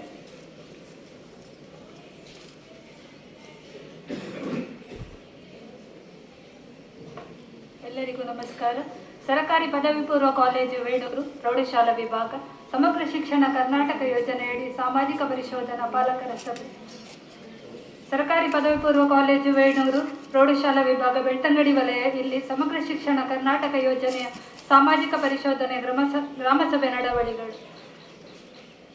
ವರದಿಯ ಸಾರಾಂಶ: ವಿದ್ಯಾರ್ಥಿಗಳ ದಾಖಲಾತಿ ಕುರಿತು 2022-23 ಸಾಲಿನ 8ನೇ ತರಗತಿಯಿಂದ 10ನೇ ತರಗತಿ 8ನೇ ತರಗತಿಯಲ್ಲಿ 152 ವಿದ್ಯಾರ್ಥಿಗಳು, 9ನೇ ತರಗತಿಯಲ್ಲಿ 218 ವಿದ್ಯಾರ್ಥಿಗಳು, 10ನೇ ತರಗತಿಯಲ್ಲಿ 191 ವಿದ್ಯಾರ್ಥಿಗಳು, ಒಟ್ಟು 561 ವಿದ್ಯಾರ್ಥಿಗಳಿಗೆ ಸಂಬಂಧಿಸಿರುವುದು. ಸಭೆ ಶಾಲೆಯಲ್ಲಿ ಪ್ರಸ್ತುತ 2024-25 ಶೈಕ್ಷಣಿಕ ವರ್ಷದಲ್ಲಿ 8ನೇ ತರಗತಿಯಿಂದ 10ನೇ ತರಗತಿವರೆಗೆ ತರಗತಿಗಳಿದ್ದು ಒಟ್ಟು 564 ವಿದ್ಯಾರ್ಥಿಗಳು ದಾಖಲಾಗಿದ್ದು, ಅದರಲ್ಲಿ 248 ಹುಡುಗರು 316 ಹುಡುಗಿಯರು ಶಾಲೆಯಲ್ಲಿ ವಿದ್ಯಾಭ್ಯಾಸ ಪಡೆಯುತ್ತಿದ್ದಾರೆ. ಭೇಟಿಯ ದಿನದಂದು ಶಾಲಾ ದಾಖಲಾತಿಯಲ್ಲಿರುವ ಮತ್ತು ಸಾಮಾಜಿಕ ಪರಿಶೋಧನೆ 2ನೇ ದಿನ ಹಾಜರಿರುವ ಮಕ್ಕಳ ಸಂಖ್ಯೆಗೆ ಸಂಬಂಧಿಸಿದಂತೆ ದಿನಾಂಕ 10/1/2025 ಒಟ್ಟು 506 ವಿದ್ಯಾರ್ಥಿಗಳು ಹಾಜರಾಗಿದ್ದು 58 ವಿದ್ಯಾರ್ಥಿಗಳು ಗೈರು ಹಾಜರಾಗಿರುತ್ತಾರೆ. ವಿದ್ಯಾರ್ಥಿಗಳು ಪಠ್ಯಪುಸ್ತಕಗಳನ್ನು ಮತ್ತು ಅಭ್ಯಾಸ ಪುಸ್ತಕಗಳನ್ನು ಪಡೆದಿರುತ್ತಾರೆ. ಮಕ್ಕಳು ಸಮವಸ್ತ್ರವನ್ನು ಪಡೆದಿರುತ್ತಾರೆ. ಮಕ್ಕಳು ವಿದ್ಯಾರ್ಥಿ ವೇತನವನ್ನು ಪಡೆದಿದ್ದು ನೇರವಾಗಿ ವಿದ್ಯಾರ್ಥಿಗಳ ಖಾತೆಗೆ ಜಮೆಯಾಗಿರುತ್ತದೆ. ನಿಯಮಾನುಸಾರ ಅರ್ಹ ವಿದ್ಯಾರ್ಥಿಗಳಿಗೆ ಸಾರಿಗೆ ವ್ಯವಸ್ಥೆಯನ್ನು ನೀಡಲಾಗಿಲ್ಲ. ಸದರಿ ಸಾಲಿನ ಹಿಂದಿನ ಮಾಹೆಗಳಲ್ಲಿ ವಿದ್ಯಾರ್ಥಿಗಳ ಸರಾಸರಿ ಹಾಜರಾತಿ 80% ಅಥವಾ ಅದಕ್ಕಿಂತ ಹೆಚ್ಚಿದೆ. ಮುಖ್ಯ ಶಿಕ್ಷಕರ ಹೇಳಿಕೆಯ ಪ್ರಕಾರ ಶಾಲೆಗೆ ಬರುವ ಮಾರ್ಗವು ಸುರಕ್ಷಿತವಾಗಿದೆ. ಮಕ್ಕಳನ್ನು ಅವರ ವಯಸ್ಸಿನ ಅನುಗುಣವಾಗಿ ತರಗತಿಗೆ ದಾಖಲಾತಿ ಮಾಡಿಕೊಳ್ಳಲಾಗಿದೆ. ಸೂಕ್ತ ದಾಖಲೆಗಳಿಲ್ಲದ ಕಾರಣ ಶಾಲಾ ದಾಖಲಾತಿಯನ್ನು ನಿರಾಕರಿಸಿರುವ ಪ್ರಕರಣ ಕಂಡುಬಂದಿಲ್ಲ. ಮಕ್ಕಳಿಗೆ ತಾರತಮ್ಯ, ದೈಹಿಕ ಶಿಕ್ಷೆ, ಮಾನಸಿಕ ಕಿರುಕುಳ ಮತ್ತು ಲೈಂಗಿಕ ಕಿರುಕುಳ ನೀಡಲಾಗುತ್ತಿಲ್ಲ. ಎಲ್ಲ ಅಪೇಕ್ಷಣೀಯ ಮಕ್ಕಳಿಗೆ ವರ್ಗಾವಣೆ ಪ್ರಮಾಣ ಪತ್ರಗಳನ್ನು ನೀಡಲಾಗಿದೆ. 9 ವಿಶೇಷ ಅಗತ್ಯವುಳ್ಳ ಮಕ್ಕಳ ದಾಖಲಾತಿ ಸದರಿ ಶಾಲೆಯಲ್ಲಿ ಇರುತ್ತದೆ. ಸೆಪ್ಟೆಂಬರ್ 2017ರಿಂದ 21ರವರೆಗೆ ಜನಿಸಿದ ಮಕ್ಕಳ ಸಂಖ್ಯೆ 121. ಎಲ್ಲ ಮಕ್ಕಳು ಶಾಲೆಗೆ ದಾಖಲಾಗಿ ಶಿಕ್ಷಣ ಪಡೆಯುತ್ತಿದ್ದಾರೆ. ಯಾವುದೇ ಮಕ್ಕಳು ಶಾಲೆಯಿಂದ ಹೊರಗುಳಿದ ಪ್ರಕರಣಗಳು ಕಂಡುಬಂದಿರುವುದಿಲ್ಲ. ಇನ್ನು ಶಿಕ್ಷಕರಿಗೆ ಸಂಬಂಧಿಸಿರುವುದು, ಸದರಿ ಶಾಲೆಯಲ್ಲಿ 2022-23ನೇ ಶೈಕ್ಷಣಿಕ ಅವಧಿಯಲ್ಲಿ ಒಟ್ಟು 16 ಶಿಕ್ಷಕರು, 1 ಮುಖ್ಯ ಶಿಕ್ಷಕ ಮತ್ತು 15 ಸಹ ಶಿಕ್ಷಕರು ಕರ್ತವ್ಯ ನಿರ್ವಹಿಸುತ್ತಿದ್ದರು. ಕಲಾ ಶಿಕ್ಷಣಕ್ಕೆ ಅರೆಕಾಲಿಕ ಬೋಧಕರನ್ನು ಪ್ರೌಢಶಾಲೆಯಲ್ಲಿ ನೇಮಕ ಮಾಡಿಲ್ಲ. ದೈಹಿಕ ಶಿಕ್ಷಣಕ್ಕೆ ಅರೆಕಾಲಿಕ ಬೋಧಕರನ್ನು ಪ್ರೌಢಶಾಲೆಯಲ್ಲಿ ನೇಮಕ ಮಾಡಲಾಗಿದೆ. ವೃತ್ತಿ ಶಿಕ್ಷಣಕ್ಕೆ ಅರೆಕಾಲಿಕ ಬೋಧಕರನ್ನು ಪ್ರೌಢಶಾಲೆಯಲ್ಲಿ ನೇಮಕ ಮಾಡಲಾಗಿಲ್ಲ. ಪೂರ್ಣಾವಧಿಯ ಮುಖ್ಯ ಶಿಕ್ಷಕರನ್ನು ಪ್ರೌಢಶಾಲೆಯಲ್ಲಿ ನೇಮಕ ಮಾಡಲಾಗಿದೆ. ಶಿಕ್ಷಕರು ನಿಯಮಿತವಾಗಿ ಶಾಲೆಗೆ ಹಾಜರಾಗುತ್ತಾರೆ. ಶಿಕ್ಷಕರು ಪ್ರತಿದಿನ ಶಾಲೆಗೆ ತಡವಾಗಿ ಬರುವ ಮತ್ತು ಪ್ರತಿದಿನ ಶಾಲೆಯಿಂದ ಮುಂಚಿತವಾಗಿ ತೆರಳುವ ಪ್ರಕರಣ ಕಂಡುಬಂದಿಲ್ಲ. ಶಿಕ್ಷಕರು ನಿಯತಕಾಲಿಕವಾಗಿ ಪೋಷಕರನ್ನು ಭೇಟಿ ಮಾಡಿ ಮಕ್ಕಳ ಹಾಜರಾತಿ, ಸಾಮರ್ಥ್ಯ ಮತ್ತು ಕಲಿಕಾ ಪ್ರಗತಿಗಳ ಬಗ್ಗೆ ವಿವರಿಸುತ್ತಾರೆ. ಶಿಕ್ಷಕರು ತರಗತಿ ಬೋಧನೆಯಲ್ಲಿ ಉತ್ತಮ ರೀತಿಯಲ್ಲಿ ತೊಡಗಿಸಿಕೊಳ್ಳುವರು. ಶಿಕ್ಷಕರು ಬೋಧನಾ ಕಾರ್ಯ ಹೊರತುಪಡಿಸಿ ಇತರ ಕಾರ್ಯಗಳಲ್ಲಿ ಅಂದರೆ ವಿಪತ್ತು ಪರಿಹಾರ, ಚುನಾವಣೆ, ಗಣತಿ ಕಾರ್ಯಗಳಲ್ಲಿ ತೊಡಗಿಸಿಕೊಳ್ಳುತ್ತಾರೆ. ಆಡಳಿತ ಮತ್ತು ಹಣಕಾಸಿಗೆ ಸಂಬಂಧಿಸಿರುವುದು, ಪ್ರೌಢಶಾಲೆಯಲ್ಲಿ ವರ್ಷಕ್ಕೆ 244 ಕೆಲಸದ ದಿನಗಳಿವೆ. ಪ್ರತಿ ತಿಂಗಳು STMC ಸಭೆಗಳು ನಡೆಯುತ್ತದೆ. STMCಯು ಶಾಲಾ ಅಭಿವೃದ್ಧಿ ಯೋಜನೆಯನ್ನು ಸಿದ್ಧಪಡಿಸಿದೆ. STMCಯು ಶಾಲೆಯ ಮೇಲುಸ್ತುವಾರಿಯನ್ನು ಮಾಡುತ್ತದೆ. STMCಯ ಸದಸ್ಯರಿಗೆ ಅವರು STMCಯ ಸದಸ್ಯರೆಂಬ ಅರಿವು ಇದೆ. ಶಾಲಾ ಅಭಿವೃದ್ಧಿ ಮತ್ತು ಮೇಲುಸ್ತುವಾರಿ ಸಮಿತಿಯನ್ನು ರಚಿಸಲಾಗಿದೆ. STMCಯ ಸದಸ್ಯರಲ್ಲಿ 3/4 ಸದಸ್ಯರು ಶಾಲೆಯಲ್ಲಿ ವ್ಯಾಸಂಗ ಮಾಡುತ್ತಿರುವ ಮಕ್ಕಳ ಪೋಷಕರಾಗಿದ್ದಾರೆ. STMCಯ ಸದಸ್ಯರಲ್ಲಿ ಅರ್ಧದಷ್ಟು ಮಹಿಳೆಯರಾಗಿದ್ದಾರೆ. ಕ್ಷೇತ್ರ ಶಿಕ್ಷಣಾಧಿಕಾರಿಗಳು 3 ಬಾರಿ ಮತ್ತು ಕ್ಷೇತ್ರ ಸಮನ್ವಯಾಧಿಕಾರಿ 2 ಬಾರಿ ಶಾಲೆಗೆ ಭೇಟಿ ನೀಡಿರುತ್ತಾರೆ. ಕ್ಲಸ್ಟರ್ ಸಂಪನ್ಮೂಲ ವ್ಯಕ್ತಿಗಳು 4 ಬಾರಿ ಭೇಟಿ ನೀಡಿರುತ್ತಾರೆ. ಶಾಲೆಯು ಸಂಯುಕ್ತ ಶಾಲಾ ಅನುದಾನವನ್ನು ಪಡೆದಿರುತ್ತದೆ. ಕ್ರೀಡಾ ಸಾಮಗ್ರಿಗಳಿಗೆ ಯಾವುದೇ ಅನುದಾನ ಪಡೆದಿರುವುದಿಲ್ಲ. ಗ್ರಂಥಾಲಯಕ್ಕಾಗಿ ಯಾವುದೇ ಅನುದಾನ ಪಡೆದಿರುವುದಿಲ್ಲ. ಪ್ರವೇಶ ಅರ್ಜಿಗೆ ಶುಲ್ಕವನ್ನು ಪಾವತಿಸಿಕೊಳ್ಳಲಾಗಿಲ್ಲ. ಕ್ಯಾಪಿಟೇಷನ್ ಶುಲ್ಕವನ್ನು ಪಾವತಿಸಿಕೊಳ್ಳಲಾಗಿಲ್ಲ ಹಾಗೂ ಬೋಧನಾ ಶುಲ್ಕವನ್ನು ಪಾವತಿಸಿಕೊಳ್ಳಲಾಗಿಲ್ಲ. ವಿಶೇಷ ಅಗತ್ಯವುಳ್ಳ ಮಕ್ಕಳಿಗೆ ನಿಗದಿಪಡಿಸಿರುವ ಅನುದಾನವನ್ನು ಪ್ರೋತ್ಸಾಹ ಭತ್ಯೆಯಾಗಿ ರೂಪಾಯಿ 16,350 ಪಡೆಯಲಾಗಿದೆ. ಇನ್ನು ಶಾಲೆಗೆ ಸಂಬಂಧಿಸಿರುವುದು, ಎಲ್ಲ ಹವಾಮಾನದಿಂದ ಸುರಕ್ಷಿತವಾದ ಶಾಲಾ ಕಟ್ಟಡವಿದೆ. ಶಾಲೆಯಲ್ಲಿ ಸಾಕಷ್ಟು ತರಗತಿ ಕೊಠಡಿಗಳಿರದೆ 8 ತರಗತಿ ಕೊಠಡಿಗಳ ಅವಶ್ಯಕತೆ ಇರುವುದಾಗಿ ಮುಖ್ಯ ಶಿಕ್ಷಕರು ತಿಳಿಸಿರುತ್ತಾರೆ. ಮುಖ್ಯ ಶಿಕ್ಷಕರ ಕೊಠಡಿ ಮತ್ತು ಶಿಕ್ಷಕರ ಕೊಠಡಿ ಹಾಗೂ ಕಚೇರಿ ಒತ್ತೇ ಆಗಿರುತ್ತದೆ. ಬಾಲಕ ಮತ್ತು ಬಾಲಕಿಯರಿಗೆ ಶೌಚಾಲಯದ ವ್ಯವಸ್ಥೆ ಇದ್ದು ಬಳಕೆಗೆ ಯೋಗ್ಯವಾಗಿದೆ. ವಿಶೇಷ ಅಗತ್ಯವುಳ್ಳ ಮಕ್ಕಳು ಬಳಸುವಂತಹ ಶೌಚಾಲಯ ಇದ್ದು ಬಳಕೆಗೆ ಯೋಗ್ಯವಾಗಿದೆ. ಶಾಲೆಯಲ್ಲಿ ಸಾಕಷ್ಟು ಪ್ರಮಾಣದಲ್ಲಿ ನೀರಿನ ಸೌಲಭ್ಯವಿದೆ. ಶಾಲೆಗೆ ವಿದ್ಯುತ್ ಸಂಪರ್ಕವಿದ್ದು ಎಲ್ಲ ಕೊಠಡಿಗಳಲ್ಲಿ ವಿದ್ಯುತ್ ಕಾರ್ಯನಿರ್ವಹಿಸುತ್ತದೆ. ಶಾಲಾ ಆವರಣದಲ್ಲಿ ಆಟದ ಮೈದಾನವಿದೆ. ಶಾಲಾ ಆವರಣದ ಸುತ್ತಲೂ ಕಾಂಪೌಂಡ್ ಗೋಡೆ ಇರುವುದಿಲ್ಲ. ಶಾಲೆಯು ಗ್ರಂಥಾಲಯವನ್ನು ಹೊಂದಿದ್ದು ಪ್ರತ್ಯೇಕ ಕೊಠಡಿ ಇರುವುದಿಲ್ಲ. ಶಾಲಾ ಗ್ರಂಥಾಲಯದಲ್ಲಿ ದಿನಪತ್ರಿಕೆಗಳು, ನಿಯತಕಾಲಿಕೆಗಳು ಲಭ್ಯವಿದೆ. ಶಾಲಾ ಗ್ರಂಥಾಲಯದಲ್ಲಿ ಎಲ್ಲ ವಿಷಯಗಳ ಪುಸ್ತಕಗಳಿವೆ. ಕ್ರೀಡಾ ಸಾಮಗ್ರಿಗಳು ಶಾಲೆಯಲ್ಲಿ ಇದೆ. ಕ್ರೀಡಾ ಸಾಮಗ್ರಿಗಳನ್ನು ಮಕ್ಕಳಿಗೆ ನೀಡಲಾಗುತ್ತದೆ. ಡಿಜಿಟಲ್ ಮೂಲ ಸೌಕರ್ಯಗಳು ಲಭ್ಯವಿದೆ. ಲಭ್ಯವಿರುವ ಡಿಜಿಟಲ್ ಮೂಲ ಸೌಕರ್ಯಗಳು ಕಾರ್ಯನಿರ್ವಹಿಸುತ್ತಿವೆ. ಲಭ್ಯವಿರುವ ಡಿಜಿಟಲ್ ಮೂಲ ಸೌಕರ್ಯಗಳನ್ನು ಮಕ್ಕಳು ಬಳಸುತ್ತಾರೆ. ವಿಜ್ಞಾನ ಮತ್ತು ಗಣಿತ ಕಿಟ್ಗಳು ಲಭ್ಯವಿದೆ. ವಿಜ್ಞಾನ ಮತ್ತು ಗಣಿತ ಕಿಟ್ಗಳನ್ನು ತರಗತಿಗಳಲ್ಲಿ ಬಳಸಲಾಗುತ್ತಿವೆ. ಸ್ವಯಂ ರಕ್ಷಣೆ ತರಬೇತಿಗಳನ್ನು ಹೆಣ್ಣು ಮಕ್ಕಳಿಗೆ ನೀಡಲಾಗುತ್ತಿದೆ. ಶಾಲೆಯಲ್ಲಿ ಘನತ್ಯಾಜ್ಯವನ್ನು ಸುರಕ್ಷಿತವಾಗಿ ವಿಲೇವಾರಿ ಮಾಡುತ್ತದೆ. ಶಾಲೆಯಲ್ಲಿ ದ್ರವತ್ಯಾಜ್ಯವನ್ನು ಗಿಡಗಳ ಬುಡಕ್ಕೆ ವಿಲೇವಾರಿ ಮಾಡಲಾಗುತ್ತದೆ. ಕೆಲವು ಮೂಲ ಸೌಕರ್ಯಗಳು ಇತರ ಇಲಾಖೆಗಳ ಯೋಜನೆಗಳಿಂದ ಮಂಜೂರಾಗಿರುವುದಿಲ್ಲ. ಇನ್ನು ಸುರಕ್ಷತೆ ಮತ್ತು ಭದ್ರತೆಗೆ ಸಂಬಂಧಿಸಿದಂತೆ ಶಾಲಾ ಸುರಕ್ಷತಾ ಸಮಿತಿಯನ್ನು ಶಾಲೆಯಲ್ಲಿ ರಚಿಸಲಾಗಿದೆ. ರಾಷ್ಟ್ರೀಯ ವಿಪತ್ತು ನಿರ್ವಹಣಾ ಪ್ರಾಧಿಕಾರವು ಶಾಲಾ ಸುರಕ್ಷತೆ ಮತ್ತು ತುರ್ತು ಪರಿಸ್ಥಿತಿಯ ಸಿದ್ಧತೆಯ ಬಗ್ಗೆ ನೀಡಿರುವ ಮಾರ್ಗಸೂಚಿಗಳನ್ನು ಕಾರ್ಯಗತಗೊಳಿಸಲಾಗಿದೆ. ಶಾಲೆಯಲ್ಲಿ ಪೋಷಕರು ಶಾಲಾ ಸುರಕ್ಷತೆಗೆ ಸಂಬಂಧಿಸಿದಂತೆ ತಿಳಿಸಲು ಸಲಹಾ ಪೆಟ್ಟಿಗೆ, ಪ್ರಶ್ನೆ ಪೆಟ್ಟಿಗೆ, ಕುಂದುಕೊರತೆ ಪೆಟ್ಟಿಗೆ ಇದೆ. ಶಾಲೆಯಲ್ಲಿ ಅವಶ್ಯವಿರುವ ಔಷಧಿಗಳು, ಪ್ರಥಮ ಚಿಕಿತ್ಸಾ ಪೆಟ್ಟಿಗೆ ಇದೆ. ವಿಶೇಷ ಅಗತ್ಯವುಳ್ಳ ಮಕ್ಕಳೊಂದಿಗೆ ಸಮನ್ವಯಗೊಳಿಸಲು ಮಕ್ಕಳಿಗೆ ಮತ್ತು ಶಿಕ್ಷಕರಿಗೆ ಸಂವೇದನಾಶೀಲತೆಗಾಗಿ ಜಾಗೃತಿ ಕಾರ್ಯಕ್ರಮಗಳನ್ನು ಹಮ್ಮಿಕೊಂಡಿರುತ್ತಾರೆ. ಕನಿಷ್ಠ ಒಬ್ಬ ಶಿಕ್ಷಕರು ವೃತ್ತಿಪರ ಮಾರ್ಗದರ್ಶನ ಮತ್ತು ಸಮಾಲೋಚನೆಯ ಕೌಶಲ್ಯಗಳ ತರಬೇತಿಯನ್ನು ಪಡೆದಿರುತ್ತಾರೆ. 2022-23ನೇ ಸಾಲಿನ ಶಾಲಾ ಅನುದಾನದ ಮತ್ತು ಖರ್ಚಿನ ವಿವರ. 4/4/2022 ಆರಂಭಿಕ ಶುಲ್ಕ 6,16,838 ರೂಪಾಯಿ 58 ಪೈಸೆ. ಶಾಲೆಗೆ ಜಮೆಯಾದ ಅನುದಾನ 10/8/2022 ಶೌಚಾಲಯ ಮತ್ತು ಕುಡಿಯುವ ನೀರು 4,500. 21/9/2022 ಶೂ ಸಾಕ್ಸ್ಗಾಗಿ 1,73,880. 3/11/2022 ಪೀಠೋಪಕರಣಕ್ಕಾಗಿ 1,60,60,000. 15/2/2023 ಶೌಚಾಲಯ ಮತ್ತು ಕುಡಿಯುವ ನೀರಿಗಾಗಿ 4,500. 14/3/2023 ಶೂ ಸಾಕ್ಸ್ಗಾಗಿ 3,265. 28/3/2023 ವಿಶೇಷ ಮಕ್ಕಳ ಪ್ರೋತ್ಸಾಹ ಭತ್ಯೆ ಇನ್ಸೆಂಟಿವ್ ಡೆಪಾಸಿಟ್ ಅಂತ 4,400. 28/3/2023 ಇನ್ಸೆಂಟಿವ್ ಡೆಪಾಸಿಟ್ ಆಗಿ 2,500. ಒಟ್ಟು 3,53,045 ರೂಪಾಯಿ ಜಮೆಯಾಗಿರುತ್ತದೆ. ಇನ್ನು ಬಡ್ಡಿ ಜಮೆ 1/5/2022ರಿಂದ 1/2/2023ರವರೆಗೆ 8,096. ಒಟ್ಟು 3,61,141 ರೂಪಾಯಿ ಜಮೆ ಇರುತ್ತದೆ. ಇನ್ನು ಖರ್ಚು 4/4/2022ಕ್ಕೆ ಸಂಬಂಧಿಸಿದಂತೆ ಶೌಚಾಲಯ ನಿರ್ಮಾಣಕ್ಕಾಗಿ MRPL ನವರಿಂದ 4,66,248. 12/2/2022 ಶೂ ಸಾಕ್ಸ್ಗಾಗಿ ಸಾಗರ್ ಅವರಿಗೆ 1,73,880. 12/12/2022 ಬ್ಯಾಂಕ್ ಚಾರ್ಜಸ್ ಆಗಿ 18 ರೂಪಾಯಿ. 24/12/2022 SMS ಚಾರ್ಜ್ ಆಗಿ 1 ರೂಪಾಯಿ. 6/1/2023 ಕುಡಿಯುವ ನೀರು ಮತ್ತು ಶೌಚಾಲಯಕ್ಕಾಗಿ 4,500. 13/3/2023 ಪೀಠೋಪಕರಣಕ್ಕಾಗಿ 1,60,60,000. 13/3/2023 ಶೌಚಾಲಯ ಮತ್ತು ಕುಡಿಯುವ ನೀರಿಗಾಗಿ 4,500. 24/3/2023 ಶೂ ಸಾಕ್ಸ್ಗಾಗಿ 3,265. ಒಟ್ಟು 8,12,411 ಖರ್ಚಾಗಿರುತ್ತದೆ. ಆರಂಭಿಕ ಶುಲ್ಕ 6,19,838 ರೂಪಾಯಿ 58 ಪೈಸೆ. ಅನುದಾನ ಜಮೆಯಾದದ್ದು 3,53,045. ಬಡ್ಡಿ ಜಮೆ 8,096. ಒಟ್ಟಾಗಿ 9,80,979 ರೂಪಾಯಿ 58 ಪೈಸೆ. ಅದರಲ್ಲಿ ಖರ್ಚಾದದ್ದು 8,12,412.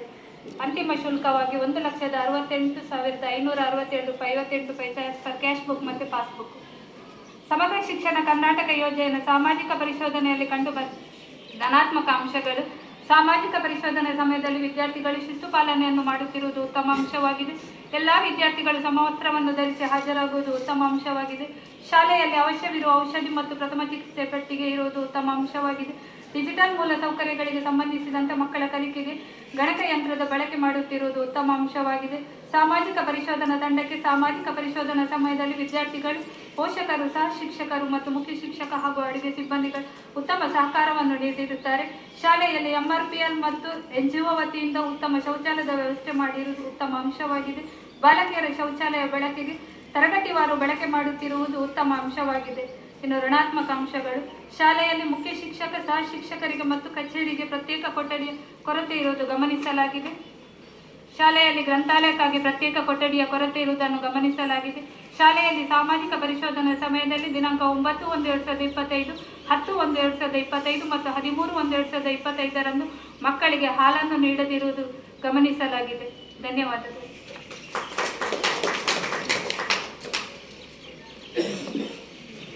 ವರದಿಯನ್ನು ಮಂಡಿಸಿದಂತಹ ಶ್ರೀಮತಿ ಸವಿತಾ ಹೆಗಡೆ ಅವರಿಗೆ ವಂದನೆಗಳನ್ನು ಸಲ್ಲಿಸ್ತಾ, ಇದೀಗ ಪಾಲಕರೊಂದಿಗೆ ಬಂದಂತಹ ಪೋಷಕರೊಂದಿಗೆ ಈ ದಿನದ ಚರ್ಚೆ.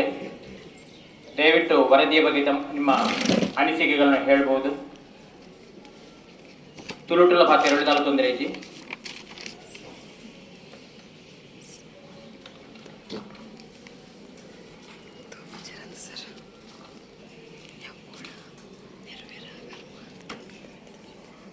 ನಿಖಿಲ್ನ ವೇಣೂರು ಶಾಲೆದ ಬಗ್ಗೆ ಅಥವಾ ವರದಿಯ ಬಗ್ಗೆ ಹೆಚ್ಚಿನ ನಿಖಿಲ್ನ ಪ್ರಶ್ನೆ ಇದ್ದಿನ ಡೌಟ್ ಇದ್ದಿನ ಆಕನಕ್ಲೆ ಏನು ದಾಲ ಇನ್ನು ಮಲ್ಪೆ ಇದೆ.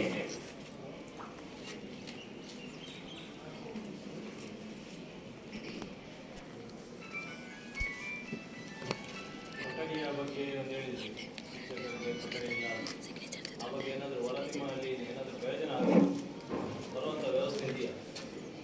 ಸರ್ಕಾರ ಕೇಳ್ತಾ ಇದೆ, ವರದಿ ಕಳಿಸ್ಕೊಡ್ತೇವೆ. ಮುಂದಿನ ದಿನಗಳಲ್ಲಿ ಅದರ ಬಗ್ಗೆ ಸರ್ಕಾರದಿಂದ ಏನು ತೀರ್ಮಾನ ಇಮಿಡಿಯೇಟ್ ಆಗಿ ಅಂತೂ ಆಗಲಿಕ್ಕಿಲ್ಲ. ಶಿಕ್ಷಕರ ಕೊರತೆ ಇದೆ ಆಲ್ರೆಡಿ. ಸೊ ಅದನ್ನು ಈಗ ನಮ್ಮ ಹಂತದಲ್ಲಿ ಏನು ರಿಪೋರ್ಟ್ ಕೇಳಿದರೆ ಅದನ್ನು ಕೊಡ್ತಾ ಇದ್ದಾರೆ. ಇಮಿಡಿಯೇಟ್ ಸೊಲ್ಯೂಷನ್ ಆಗುತ್ತೆ ಅಂತ ನಾವು ಇಷ್ಟು ಸಂಖ್ಯೆಯಲ್ಲಿ ಪೋಷಕರು ವರದಿಯನ್ನು ಕೇಳಿದ್ದೀವಿ, ನಾವು ವರದಿಯನ್ನು ಕೊಡ್ತೇವೆ, ಆದರೆ ಅದು ಕಾರ್ಯರೂಪಕ್ಕೆ ಆಗ್ತದೆ ಅಂತೇಳಿ ಅಂತ ಹೇಳಿದರೆ ವರದಿ ನಾವು ಇದಕ್ಕಿಂತ ಮುಂಚೆ ಶಿಕ್ಷಕರ ಕೊರತೆಯನ್ನು ನಾವು ಹೇಳಿದ್ವಿ. ಯಾಕಂದರೆ 10th ಎಕ್ಸಾಮ್ ಇನ್ನೇನು ಆಗಲಿಕ್ಕೆ ಇದೆ, ಶಿಕ್ಷಕರ ಕೊರತೆ ಇದೆ, ಅದೆಲ್ಲ ಈಗ ಬರಲಿಲ್ಲ. ಇನ್ನೂ ಶಿಕ್ಷಕರು ಆಗ್ತೇವೆ ಅಂತೇಳಿ ಆಗಲಿಲ್ಲ. ಶಿಕ್ಷಕರು ನಮಗೆ ಕೊರತೆ ಇದೆ. ಯಾಕಂದರೆ ಇಷ್ಟು ಜಿಲ್ಲೆಯಲ್ಲಿ ಹೈಯೆಸ್ಟ್ ವಿದ್ಯಾರ್ಥಿಗಳ ಸಂಖ್ಯೆ ಇರುವಂಥ ಶಾಲೆ, ಇಲ್ಲಿಯೇ ಶಿಕ್ಷಕರ ಕೊರತೆ ಇದೆ ಅಂತ ಹೇಳಿ. ಯಾಕಂದರೆ ಇನ್ನೂ ನಾವು ನೆಕ್ಸ್ಟ್ಗೆ ಮಕ್ಕಳನ್ನು ಹಾಕಬೇಕು. ಯಾಕಂದರೆ ಶಿಕ್ಷಕರ ಕೊರತೆ ಇದೆ ಅಂತ ಹೇಳಿದ್ರೆ ಮಕ್ಕಳನ್ನ ಹಾಕಬೇಕು. ಯಾಕಂದರೆ ಶಾಲೆಯಲ್ಲಿರುವಂಥ ಶಿಕ್ಷಕರು ಉತ್ತಮ ರೀತಿಯಲ್ಲಿ ಶಿಕ್ಷಕರು ಇದ್ದಾರೆ. ಆ ನಿಟ್ಟಿನಲ್ಲಿ ನಾವೆಲ್ಲ ಮಕ್ಕಳನ್ನು ಹಾಕಿದ್ದೇವೆ. ಮತ್ತು ಶಿಕ್ಷಕರ ತುಂಬ ಕೊರತೆ ಇದೆ. ಯಾಕಂದರೆ ಅವರು ತುಂಬ ಕ್ಲಾಸ್ಗಳನ್ನು ಮಾಡ್ತಾರೆ. ಯಾಕಂದರೆ ಬೇರೆ ನಾವು ಹೈಸ್ಕೂಲ್ಗೆಲ್ಲ ಕಂಪೇರ್ ಮಾಡಿದರೆ ದಿವಸದಲ್ಲಿ ವಾರದಲ್ಲಿ ಎಷ್ಟು ಪೀರಿಯಡ್ ಅಂತ ಮಾಡ್ತಾರೆ. ಇಲ್ಲಿ ಬಂದರೆ ಎಲ್ಲ ಒಂದೇ ಒಂದು ರೆಸ್ಟ್ ಸಿಗದ ಅಷ್ಟೊಂದು ಒದ್ದಾಡಿ ಕ್ಲಾಸ್ ಮಾಡ್ತಾರೆ. ಯಾಕಂದರೆ ಆ ಕೊರತೆಯನ್ನು ನೀವು ನೀಗಿಸಬೇಕು. ಈಗ ಹಳೆ ಪೋಷಕರು ಹಳೆ ವಿದ್ಯಾರ್ಥಿಗಳ ಸೇರಿ ಮೂಲಭೂತ ಸೌಕರ್ಯವನ್ನು ಆದಷ್ಟು ಮಟ್ಟಿಗೆ ಮಾಡಿದ್ದೇವೆ. ಅದೇ ಶಿಕ್ಷಕರ ಕೊರತೆಯನ್ನು ನಾವು ನೀಗಿಸಬೇಕಾಗುತ್ತೆ. ಅದನ್ನು ಸರ್ಕಾರದಿಂದ ಈಗ ತುರ್ತಾಗಿ ಸರ್ಕಾರದ ಎಷ್ಟು ಶಿಕ್ಷಕರ ಕೊರತೆ ಇದೆ ಅದನ್ನು ನೀವು ನೀಗಿಸುವಂಥ ವ್ಯವಸ್ಥೆಯನ್ನು ಇಮಿಡಿಯೇಟ್ಲಾಗಿ ಮಾಡಬೇಕು ಅಂತೇಳಿ ನಾನು ಪೋಷಕರಲ್ಲಿ ನಾನು ಹೇಳ್ತೇನೆ. ಖಂಡಿತ ಸರ್ಕಾರ ಇವಾಗ ಏನು ವರದಿ ಕೇಳ್ತಾ ಇದೆ, ಆ ವರದಿಗಳನ್ನು ಕೊಡುವಂಥ ಒಂದು ಪ್ರಯತ್ನ, ಅಂದರೆ ಅಲ್ಲಿ ಚರ್ಚೆ ಆಗಿ ಏನೆಲ್ಲ ಮೂಲಭೂತ ಸೌಕರ್ಯಗಳು ಆಗಬೇಕು ಅದರ ಬಗ್ಗೆ ಕೂಡ ಎಲ್ಲ ಬೇಡಿಕೆಗಳು ಈಗ ಇದು ಬರೀ ನಮ್ಮ ಜಿಲ್ಲೆಯಲ್ಲಿರ್ತಲ್ಲ, ಇಡೀ ರಾಜ್ಯ ಮಟ್ಟದಲ್ಲಿ ಆಗ್ತಾ ಇರುವಂಥದ್ದು. ಸೊ ಎಲ್ಲವೂ ಒಂದು ಸಂಬಂಧಪಟ್ಟ ಇಲಾಖೆಗೆ ಅದು ವರದಿ ರೂಪದಲ್ಲಿ ಹೋದಾಗ ಸೊ ಮುಂದಿನ ದಿನಗಳಲ್ಲಿ ಸಕಾರಾತ್ಮಕ ಬೆಳವಣಿಗೆ ಅಂತೂ ಖಂಡಿತ ಸಾಧ್ಯ ಇದೆ. ಯಾಕಂತ ಹೇಳಿದರೆ ಇದೆಲ್ಲವನ್ನು ತರಿಸುವಂಥ ಉದ್ದೇಶ ಒಂದು ಕಡೆ ಆದರೆ ಸೊ ಏನು ಸಮಸ್ಯೆಗಳಿವೆ ಅದನ್ನು ಕೂಡ ಸರ್ಕಾರ ಅದಕ್ಕೆ ಕೂಡ ಗಮನ ಕೊಡಬೇಕಾಗಿರೋದು ಕೂಡ ಮುಖ್ಯ ಆಗಿದೆ. ಆ ನಿಟ್ಟಿನಲ್ಲಿ ಮುಂದಿನ ದಿನಗಳಲ್ಲಿ ಆಗ್ಬೋದು ಎನ್ನುವ ಒಂದು ಭರವಸೆ ಇದೆ. ಬಹುಶಃ ನಮ್ಮ ಶಾಲೆಯಲ್ಲಿ ಸಮಸ್ಯೆಗಳು ಸಾವಿರಾರು ಇದೆ. ಕೊಠಡಿಗಳಿಲ್ಲ, ರೂಮ್ಗಳಿಲ್ಲ. ಪಕ್ಕದ ಕಾಲೇಜಿನಲ್ಲಿ 2 ಕ್ಲಾಸ್ ಅಲ್ಲಿ ಮಾಡಬೇಕಾಗ್ತಾ ಇದೆ. ಲೈಬ್ರರಿ ಇಲ್ಲ. ಒಂದು ವೇಳೆ ಏನಾದರೂ ಪುಸ್ತಕ ಬೇಕಂತಂದ್ರೆ ನಾವು ಹಳೆ ಶಾಲೆಗೆ ಓಡಬೇಕು. ಇದರ ಜೊತೆಗೆ 9th A B C D ಅನ್ನು 2 ಕ್ಲಾಸನ್ನು ಒಟ್ಟಿಗೆ ಮಾಡಿ ಮರ್ಜ್ ಮಾಡಿ ಒಂದೇ ಕ್ಲಾಸಲ್ಲಿ ಕೂತ್ಕೊಂಡು ಕಲಿಸ್ತಾ ಇದ್ದೇವೆ. ಇದರ ಜೊತೆಗೆ ನಾವು ಈಗ ಗುಣಾತ್ಮಕ ಶಿಕ್ಷಣವನ್ನು ನೀಡಬೇಕಾಗಿದೆ. ಬಹುಶಃ ಒಂಜಿ ಸತ್ಯ ಮಾಡೋಣ ಒಂಜಿ ವೇಳೆ ನೀರು ಪಾಡೋಣ ಈಗ ತೀರ್ಥ ಶಾಲೆ ಬಲ್ಪೋಡು ಪಂಪರನ್ ಮಲ್ಪೇರೆ ಪಂಪರನ್ ಮಲ್ ಟಾಂಕಿ ಫುಲ್ ಆದಾಗ ಕೂಡ ಉಂಟಾಯಿರ ಅಡಿ ಬಲ್ಪೋಡು ಅಡಿ ಬಲ್ತದಾಗ ಮೂಲ ಇಂಜಿನಿಯರ್ಗೆ ಪಾಠ ಇಜ್ಜಿ ಇಂಜಿನ ಭಾರಿ ಸಮಸ್ಯೆ ಉಲ್ಲ ಏತ ಸಮಸ್ಯೆ ಐತನ ನಿಕಲ ಪೂರ ಸಹಕಾರ ಹೊರದಿನ ಪೂರ ಔಷಧ ಟಾಯ್ಲೆಟ್ ಅಂಡ್ ಈ ಅಡುಗೆ ಕೋಣೆ ಪೂರ ಆವೊಂದುಂಡು ಬಹುಶಃ ದೇವದೇವನ ದಯೆ ಉಂಡಂದ ಅಂಡ ಖಂಡಿತ ಪೂರ ಎಂಗಳ ವ್ಯವಸ್ಥೆ ಆಪುಂಡು ಬಂದ್ಪನ ಭರವಸೆ ಎಂಗಳು ಕೊರೊಂದು ನನ್ನ ಬೇತೆ ಇಂಜಿನ ಸಮಸ್ಯೆ ಐತನ ಕೇಳಿದೆ.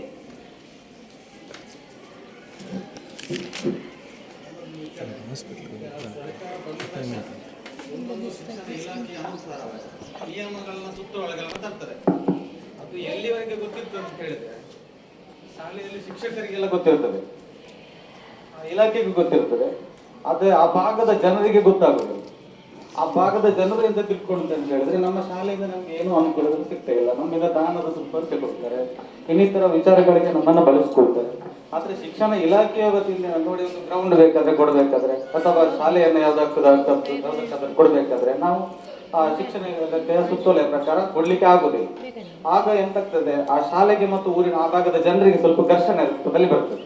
ಅದಕ್ಕೆ ನನ್ನ ಇದು ಏನಂತ ಹೇಳಿದ್ರೆ, ಶಿಕ್ಷಣ ಇಲಾಖೆ ಅಥವಾ ಸರ್ಕಾರ ನೇರವಾಗಿ ಶಾಲೆಗೆ ವಿಷಯ ತಿಳಿಸಿದ ಜೊತೆಗೆ ಆ ಊರಿನ ಜನರಿಗೂ ಕೂಡ ಆ ವಿಚಾರವನ್ನ ಮಾಧ್ಯಮದ ಮುಖಾಂತರ ಅಥವಾ ಗ್ರಾಮ ಮಟ್ಟದಲ್ಲಿ ತಿಳಿಸುವಂತ ಒಂದು ಕೆಲಸ ಆಗಬೇಕು ಅನ್ನೋದು ನಮಗೆ.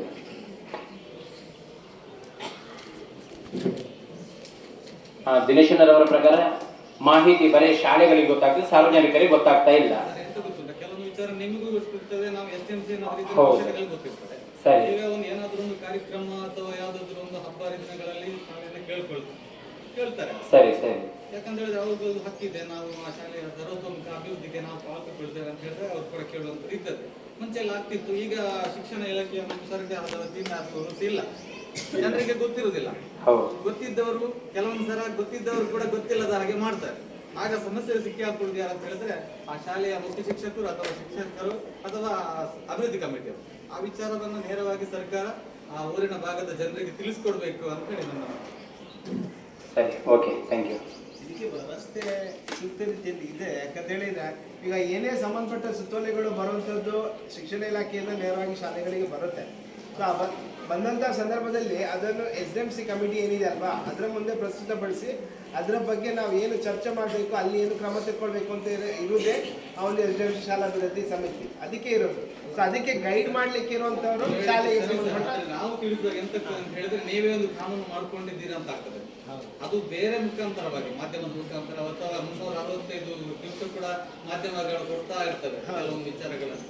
ಇದನ್ನು ಕೂಡ ಆ ರೀತಿಯಲ್ಲಿ ಒಂದು ಸರ್ಕಾರ ಶಿಕ್ಷಣ ಇಲಾಖೆ ಅಂತ ಹೇಳಿ ತೋರಿಸ್ಕೊಟ್ರೆ ನಮ್ಮಿಂದ ಅದು ಮತ್ತೊಬ್ಬರಿಗೆ ಏನಾದರೂ ನಮ್ಮಿಂದ ತಿಳಿಸ್ಕೊಟ್ಟದಂತ ಆಗುದಿಲ್ಲ. ಸರ್ಕಾರದಿಂದ ಬಂದ ಸುತ್ತೋಲೆ ಈ ವರ್ಷದಲ್ಲಿ ಇಂಥ ನಿಯಮಗಳನ್ನ ಸರ್ಕಾರ ಅಥವಾ ಶಿಕ್ಷಣ ಇಲಾಖೆ ಜಾರಿಗೆ ಗೊಳಿಸಿದೆ ಅಂತ ಹೇಳಿ ನೇರವಾಗಿ ಎಲ್ಲರಿಗೂ ತಿಳಿಸ್ಕೊಟ್ರೆ ಒಳ್ಳೇದು ಅಂತ ಹೇಳಿ. ಓಕೆ, ನಿಮ್ಮ ಸಲಹೆ ನನಗಿಲ್ಲ. ಅದಕ್ಕೆ ಸಂಬಂಧಪಟ್ಟ ಹಾಗೆ ಆ ಸುತ್ತೋಲೆಗಳ ಮಹತ್ವವನ್ನು ತಿಳಿಸ್ಕೊಡ್ಲಿಕ್ಕಿರುವಂಥವ್ರು ಪಂಚಾಯತ್ ಅಭಿವೃದ್ಧಿ ಅಧಿಕಾರಿಯವರು.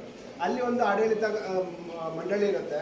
ಸೊ ಅವರಿಗೆ ಈ ಏನು ಗೈಡ್ಲೈನ್ಸನ್ನು ಅವರಿಗೆ ಹೇಳುವಂಥದ್ದು, ಆ ಮೂಲಕ ಆಡಳಿತ ಮಂಡಳಿಯಿಂದ ಒಂದು ಒಳ್ಳೆಯ ಅಭಿವೃದ್ಧಿ ಕೆಲಸ ಕಾರ್ಯಗಳನ್ನು ಮಾಡಿಸ್ಕೊಳ್ಳಿಕ್ಕೆ ಇರುವಂಥದ್ದು ಒಂದು ವ್ಯವಸ್ಥೆ. ಸೊ ಅದೇ ರೀತಿ ಇದು ಈ ಶಾಲೆಯಲ್ಲೂ ಕೂಡ ಅದೇ ರೀತಿಯ ಈ ಒಂದು ಇದನ್ನು ಫಾಲೋ ಮಾಡಲಿಕ್ಕೆ ಇರುವಂಥದ್ದು. ಬಹುಶಃ ಅದು ನೀವು ಹೇಳಿರೋ ಪ್ರಕಾರ ಅದು ಎಲ್ಲಿ ತಪ್ಪಿದೆ ಅಂತ ಗೊತ್ತಾಗ್ತದೆ. ಇವಾಗಂತೂ ನೇರವಾಗಿ ಏನ್ ಮಾಡ್ತಾರೆ ಅಂತ ಹೇಳಿದ್ರೆ ಶಾಲೆಯಲ್ಲಿ ಸೂಚನಾ ಫಲಕ, ಪಂಚಾಯತ್ ಪಂಚಾಯತ್ ಸೂಚನಾ ಫಲಕದಲ್ಲಿ ಹಾಕ್ತಾರೆ. ಬರುವವರು ಅರ್ಜೆಂಟಲ್ಲಿ ಬರ್ತಾರೆ, ಅರ್ಜೆಂಟಲ್ಲಿ ಹೋಗ್ತಾರೆ. ಈ ಸೂಚನಾ ಫಲಕವನ್ನು ಗಮನಿಸುವಂತ ಪುಸ್ತಕ ಯಾರು ಇರುತ್ತೆ. ಹಾಗಾಗಿ ನೇರವಾಗಿ ನೋಡಿ, ಈಗ ಮಕ್ಕಳಿಗೆಲ್ಲ ಬೇಕಾದಂತಹ ವ್ಯವಸ್ಥೆಯನ್ನು ನಾವು ಟಿವಿಯಲ್ಲಿ ಮಾಧ್ಯಮದಲ್ಲಿ ತೋರಿಸ್ತೇವೆ. ಇಂಥದ್ದೆಲ್ಲ ಅವಕಾಶಗಳುಂಟು, ಸ್ಕಾಲರ್ಶಿಪ್ ಇದೆ, ಶಿಕ್ಷಣ ಇಲಾಖೆಯಿಂದ ಸಿಗ್ತಾ ಇದೆ, ಅದನ್ನೆಲ್ಲ ತೋರಿಸ್ತೇವೆ. ಈ ಥರ ಕೂಡ ತೋರಿಸ್ಬೇಕು ಅಂತೇಳಿ. ಮತ್ತೆ ಶಿಕ್ಷಕರು ಮತ್ತು ಊರಿನವರಿಗೆ ಘರ್ಷಣೆ ಆಗಬಾರ್ದು ಅನ್ನೋದು. ಖಂಡಿತ ಅದು ನಿಮ್ಮ ಒಟ್ಟಾರೆ ಈ ಮಾತಿನ ತಾತ್ಪರ್ಯ ಅಂತ ಹೇಳಿದ್ರೆ, ಏನೇ ಮಾಹಿತಿಗಳು ಬಂದರೂ ಕೂಡ ಅದು ಜನಸಾಮಾನ್ಯರಿಗೆ ಅಥವಾ ಎಲ್ಲ ಪೋಷಕರಿಗೆ ಅದು ತಲುಪಲಿಕ್ಕೆ ಒಂದು ಸೂಕ್ತ ರೀತಿಯ ವ್ಯವಸ್ಥೆ ಆಗಬೇಕು ಅನ್ನೋದೇ ಒಂದು ನಿಲುವಳಿಕೆ. ಸರಿ, ಅತನಗ್ಲೆ ಲಿಮಿಟ್ ಹಾಕ್ತಾರೆ.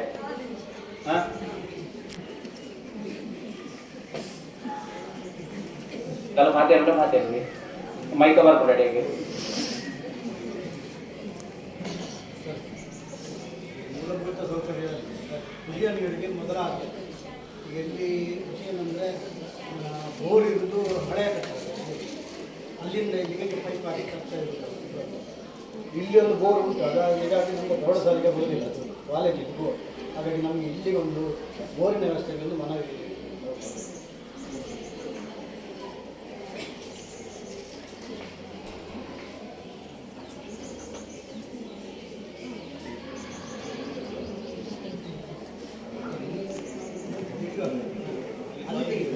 ಇದನ್ನು ನಾವು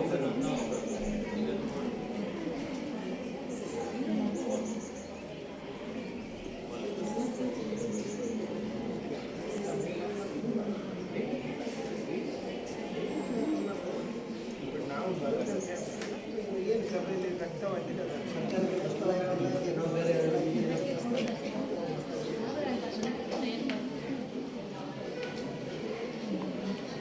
ಬೇರೆ ಏನಾದರೂ ಮಾತಾಡ್ಲಿಕ್ಕೆ ಉಂಟಾ, ಹೇಳಲಿಕ್ಕೆ ಏನಾದರೂ?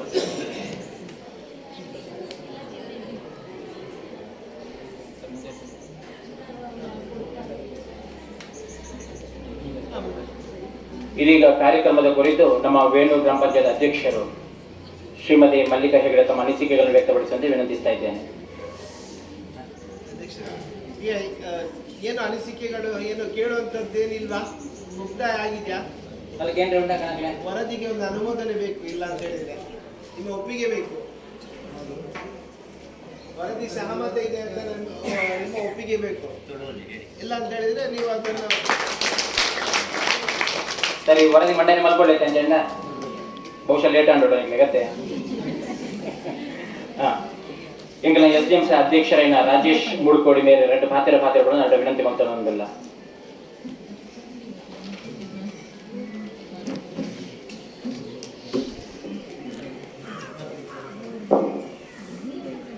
ವೇದಿಕೆಯಲ್ಲಿರುವಂಥ ನೋಡಲ್ ಅಧಿಕಾರಿಯಾಗಿರುವಂಥ ವೇಣೂರು ಗ್ರಾಮ ಪಂಚಾಯತಿಯ PDO, ನನ್ನ ಆತ್ಮೀಯ ಮಿತ್ರರಾಗುವಂಥ ರಾಘವಪ್ಪ ಅವರೇ, ಹಾಗೆ ಇವತ್ತಿನ ವೇದಿಕೆಯಲ್ಲಿರುವಂಥ ಹರೀಶ್ ರೇ ಹಾಗೂ ಗ್ರಾಮ ಪಂಚಾಯಿತಿ ಅಧ್ಯಕ್ಷರು ಆಗಿರುವಂಥ ಮಲ್ಲಿಕ ಹೆಗಡೆ ಅವರೇ, ನಿಕಟಪೂರ್ವ ಗ್ರಾಮ ಪಂಚಾಯತ್ ಅಧ್ಯಕ್ಷರು ನನ್ನ ಆತ್ಮೀಯ ಮಿತ್ರರಾಗಿರುವಂಥ ನೇಮೆ ಕುಲಾಲ್ರೆ, ಗ್ರಾಮ ಪಂಚಾಯತಿ ಸದಸ್ಯರಾಗಿರುವಂಥ ಸಂಭಾಷಿಣಿ ಅವರೇ, ಹಾಗೆ ಇಲ್ಲಿಯ ಉಪ ಪ್ರಾಂಶುಪಾಲ ಆಗಿರುವಂಥ ವೆಂಕಟೇಶ್ ಅವರೇ, ಹಾಗೂ ಇಲ್ಲಿ ಇರುವಂಥ ಎಲ್ಲ SDMCಯ ಸದಸ್ಯರೇ ಹಾಗೂ ಎಲ್ಲ ಪೋಷಕರೇ.